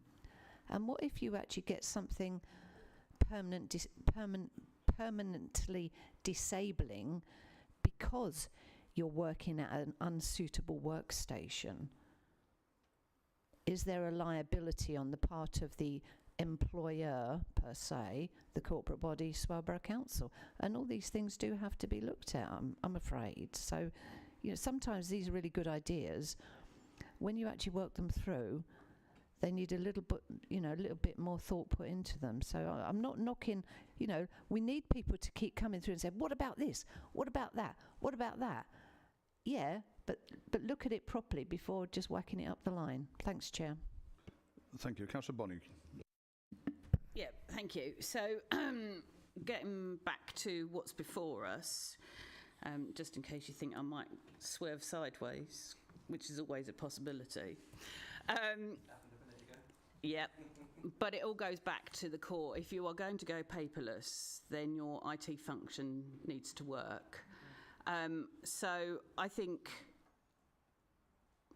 wording could be tightened up, but actually the Environment and Ecological Emergency Committee report could go back, and actually they've got a bigger piece of work they need to do, I think, that would entirely benefit the whole organisation, which is not just to look at their committee, how they operate and go paperless, because actually it should be across the whole organisation.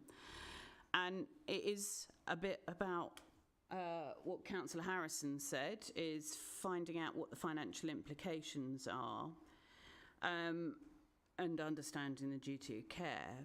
But it's also resolving things, because I do remember when we originally looked at employing our chief exec, we were talking about, you know, our long-term strategies, and it was all about transforming the services, going online where possible, having different multi-channels, and this is no different. I think committee papers is no different at all. So we have got that. We've got paper, we've got virtual. But we've got to do it in a way that is entirely accessible, but works not just for the people sitting in the room, people externally. And so we must make sure the website, so when we type in for a report at a committee that we're going to review, we need to be certain that what is in front of us is the true and final copy and not various versions that have been published, which does happen. So I think that piece of work could be transformational across the organisation, but it's got to be, I think this is just a toe in the water for what is a much larger piece of work, and I would encourage that committee to do that, because that is part of their remit, is us tackling the climate emergency. So we're saying that this committee should give the other committee a whole stack of work.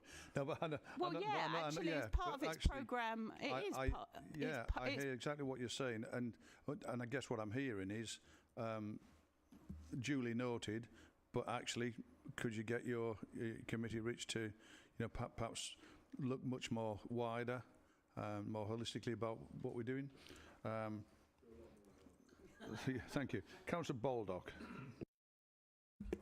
Thank you. I think the other thing we have to be wary about is once people start using their laptops, it's easy not to do a DSR.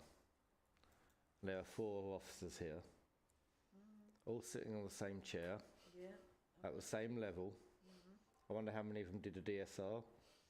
Some of them moved about. Do we do a DSR on both of the desks? I can see 2 people are looking at their screens from a level that is too high. That's because their chairs don't go up and down, desks don't go up and down. How many of them need wrist rests? Has that been checked? So you get slack. So I'm sitting in there. Hours. Totally against all trade union rules.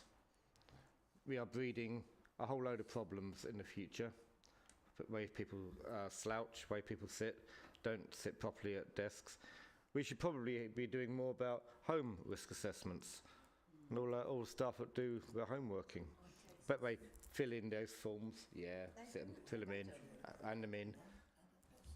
I wonder how many of them are actually going to fill that in for when they do a bit of work on the sofa as well. Or sit at the breakfast table and do a bit. Yeah, it's a very dodgy slope, and if you're going to go down that route, you have to have proper safeguarding, and frankly, that costs money. And you're just opening a can of worms. And you know, if the Environment Committee wants to go paperless, all we have to do is ring Democratic Services, say we don't want paper.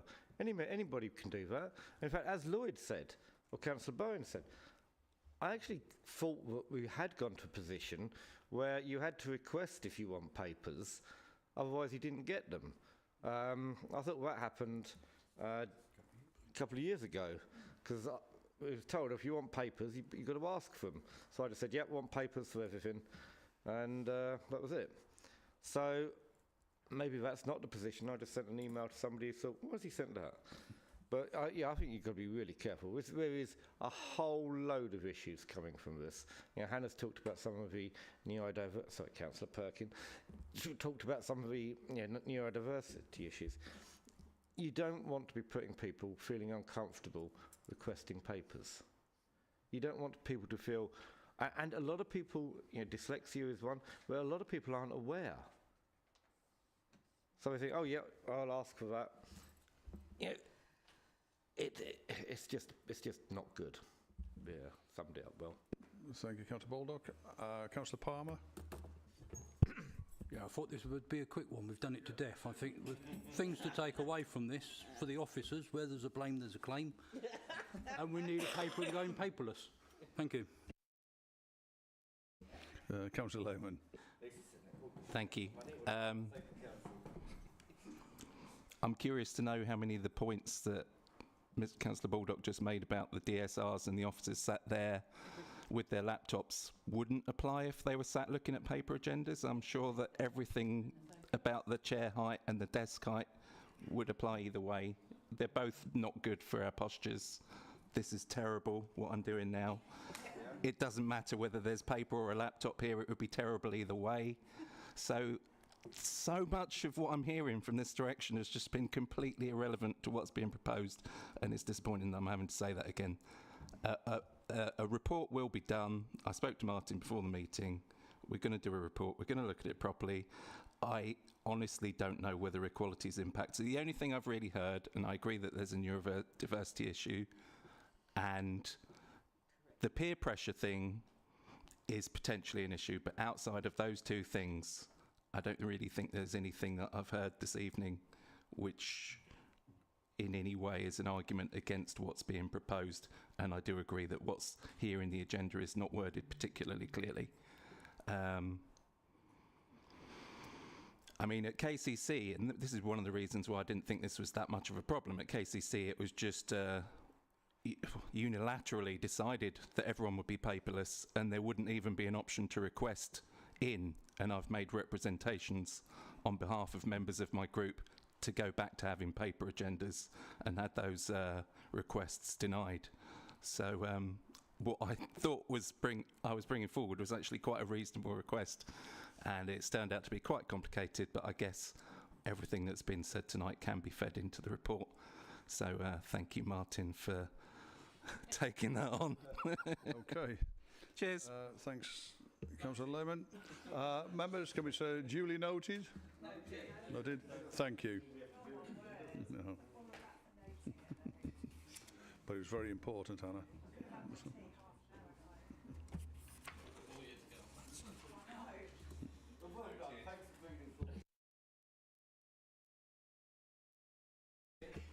Members, we've got item 12.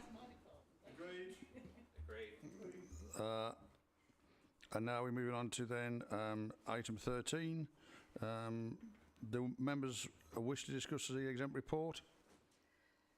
Yes. As part of, okay, so we'll have to move then to pass a resolution in respect to the following item under section 100A4 of the Local Government Act 1972. The press and public be excluded from the meeting for the following item of business on the grounds it involves a likely disclosure of exempt information as defined in paragraph 3 of part 1 of schedule 12A of the Act. Information relating to financial or business affairs of any particular person, including the authority holding that information. Agreed. Agreed.